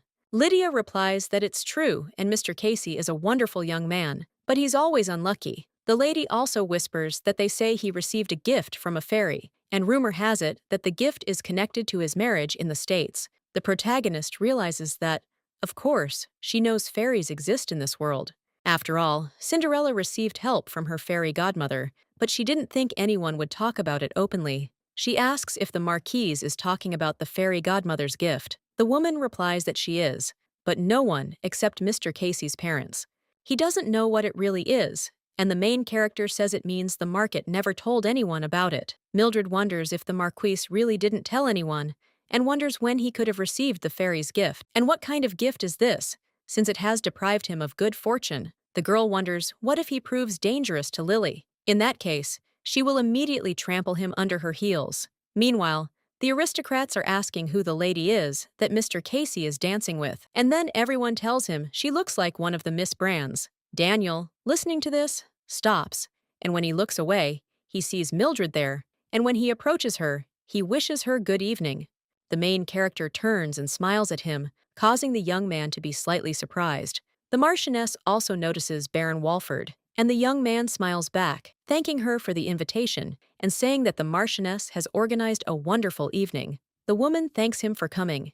She also claims that both of His Highness's tutors attended her reception, so she's flattered. Daniel asserts that even if he hadn't come, Mr. Casey would have definitely stopped by, as he'd been meaning to visit her for a long time. The woman then smiles and claims he's currently dancing with Mrs. Brune's second daughter, and the protagonist smiles in response. The Baron then turns to Mrs. Brune's and replies that she didn't expect to meet Mr. Walford there. The man asks if that's true, then extends his hand and asks if this means the lady didn't expect him to ask her to dance. Mildred replies that she needs to look after the children, but then she realizes all the aristocrats are looking at them. And yet, she extends her hand in return and thanks him for the invitation. When they begin to dance, the main character asks what's going on, and the Baron asks what she's talking about. The lady asks if he asked her to dance, just to tell her something. The guy turns to the lady again and asks if he can't just ask her out of the blue. The woman replies that he's famous for never asking anyone to dance, and Daniel understands that this is true, since he doesn't usually dance at social events. A while ago, someone approached the Baron and claimed that he'd been appearing more frequently in society recently, and that this year, he's been participating in social life significantly more than last year. So it seems that this time a woman appeared who interested the Baron. As the young man continued on his way, someone else addressed him. He wished Countess Stewart a good evening, and the woman, with a smile on her face, said they hadn't seen each other for a long time. She also claimed to have recently heard an interesting story and wondered if it was true or not. The story goes that the Dowager Queen invited a certain lady to tea, and that he was the one introducing her to Her Majesty. She also heard that Her Majesty was quite upset by this meeting. The Baron asked if this was true, and the lady inquired if it wasn't true, to which he replied that he didn't know. The young man wondered how rumors of that meeting had spread so quickly. Despite the fact that Her Majesty has long since retired from affairs, she is still the most authoritative person in the kingdom, and if Her Majesty was offended by that meeting, then it is unknown what kind of rumors and gossip are now circulating in society. These rumors could be disastrous for Mildred, and there were 4 of them that day, so he's certain Countess Valerie was the one who spread them. He wonders how she dared, and as he continued on his way, he claimed the lady would soon find out. Daniel understands that, firstly, people seeing their dance will assume the rumors are false, and that a couple's dance can dispel the gossip. This is precisely why he asked Mildred to dance. And secondly, of course, he just wanted to dance with her. The guy then places his hand on the lady's waist and claims that the hosts would be disappointed if their guest left without even dancing, so the lady saved him. The main character wonders if he means that dancing with a married woman saved him from unwanted attention. She also says that it's good, and since the Baron helped them, she should help him too. The guy asks if he really helped them, and the girl replies that he did ask Lily to dance during their debut. The guy then says yes. The main character, looking at the expression on his face, wonders if this is really the case, and if there are any rumors going around, and maybe a rumor is spreading that she angered the Dowager Queen, and that with his invitation to dance, he is trying to help her. Mildred sighs after this and says that Mr. Walford is a good man, even if she doesn't always understand his intentions. The boy then thanks Mrs. One of the autocrats, observing this dance, says that no matter how you look at it, it seems those rumors were false. But another lady said she didn't know and understood that Countess Jackson was very agitated, so she thought it was no accident. The woman cried out that she didn't understand how anyone could be so impudent. The Dowager Queen was so devastated. She asked them for something sweet, something she usually doesn't do. It was the first time she'd met such an arrogant person, and she was giving advice to Her Majesty. Now the girl watches the dance and thinks that she can accept the rumors about Algiers. But then why would he hang around Mrs. Brands? One of the ladies suggests that Baron Walford may have feelings for one of the Brands' daughters. Then, another video claims that the Baron doesn't seem like the type to win over the young lady's mother by inviting her to dance, and another responds that this is also true. Another lady suggests betting on whether the Baron will marry this season, and another replies that it's a funny idea, after which they each offer their own suggestions. One of the main character's daughters, meanwhile, holds the crown in her hands and says it's still there. Lily asks if they can use these wings, and Iris adds that she thinks they wore these when she was 13, asking if she thinks they'll work. The protagonist looks at the costumes and says she remembers them. Iris wanted to be a princess and cried when she got the witch's outfit, and Lily cried because Iris cried, so the main character thinks how cute they are. A few days passed after the reception at the Marquise's, and they received an invitation to another reception at the palace.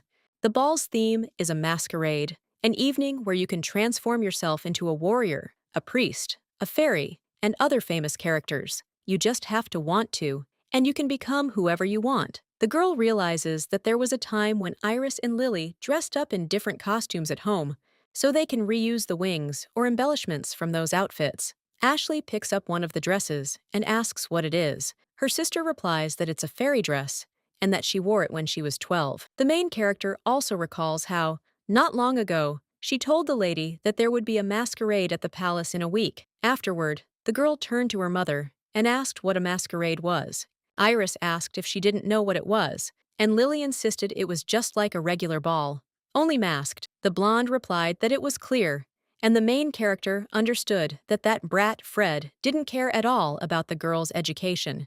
Mildred then turns to the girl and asks if she tried being born someone else as a child, to which Ashley replies no. Then the main character says they need to think about her image. It would be difficult to create something new, so it would be a good idea to use her clothes, or the clothes of the lady's own mother. The main character then asks the girl if she wants them to touch her things, and Ashley replies that it's not like that. They could also use her dress, but she hopes they won't cut it. The protagonist realizes that few belongings from her late mother remain, and Fred sold the expensive ones. The dress that Ashley's mother wore in her youth would probably fit.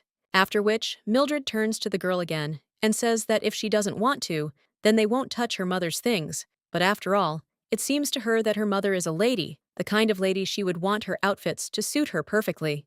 Therefore, he suggests thinking about how to use her dress without making unnecessary changes, to which she agrees. At this time, The other daughter turns to her mother and asks if she needs to quickly respond to the invitation. Their main character realizes that she has completely forgotten. In this world, it's mandatory to write responses to invitations, regardless of whether they're accepted or rejected. Mildred thinks it's a good thing she retains the memories of her body's previous owner, because if she'd written the response herself, it would have been immediately thrown away.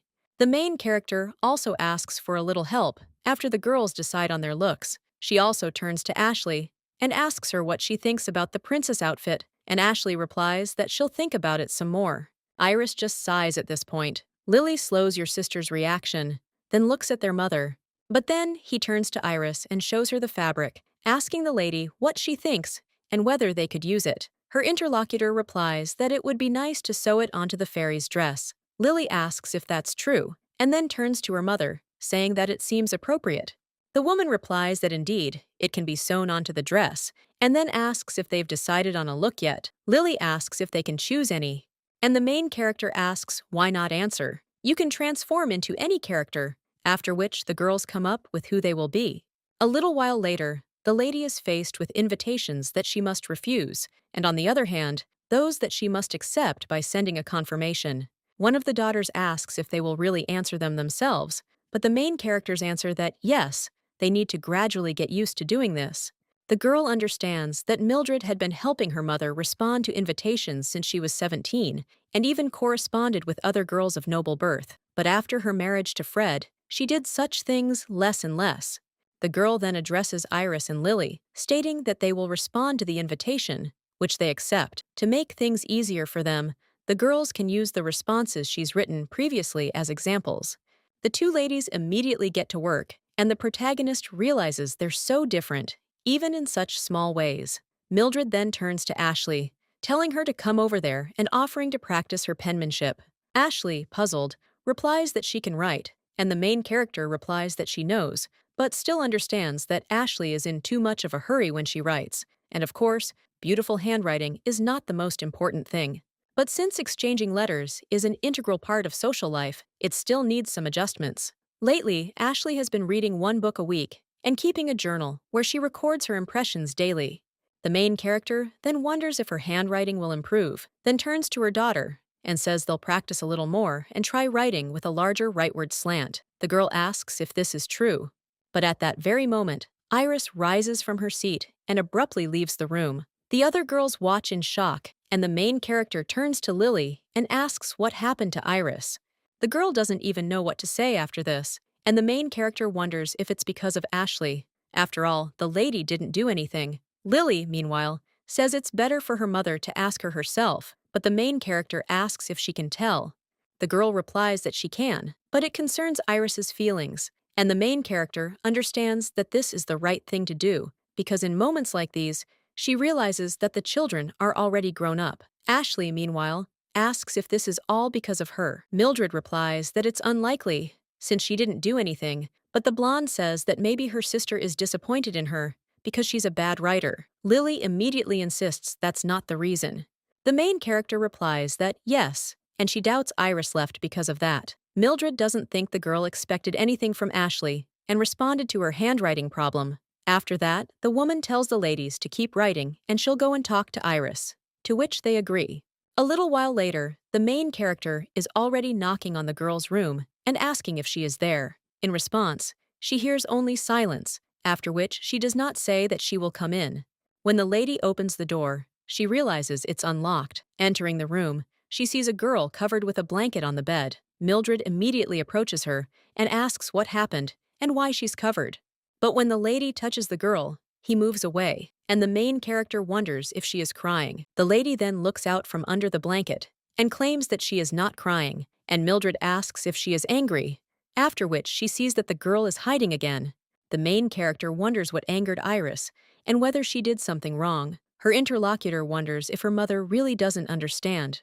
Mildred asks what's going on and asks to be told so she can understand. Iris then insists that she doesn't like how kind her mother is to Ashley, and most importantly, she asks the heroine if she really doesn't like how kind she is to Ashley. Iris then cries out that she understands everything, and that it's so stupid, and also understands that they feel sorry for Ashley and should sympathize with her. The main character thinks they don't have to sympathize with her, but her daughter then says that her mother is their mother too. She and Lily are also her daughters. Mildred asks if the girl really wants her to bully Ashley, to which you reply that you don't, and simply know that your mother sympathizes with Ashley and feels sorry for her too, since she lost her parents. But sometimes, when she sees how kind her mother is to Ashley, it irritates her. The situation they're in is all because of Ashley's father, but even despite this, her mother is kind to her. And she knows Ashley herself hasn't done anything wrong, but still, the main character wonders if the girl is really crying because she's been thinking about it all along.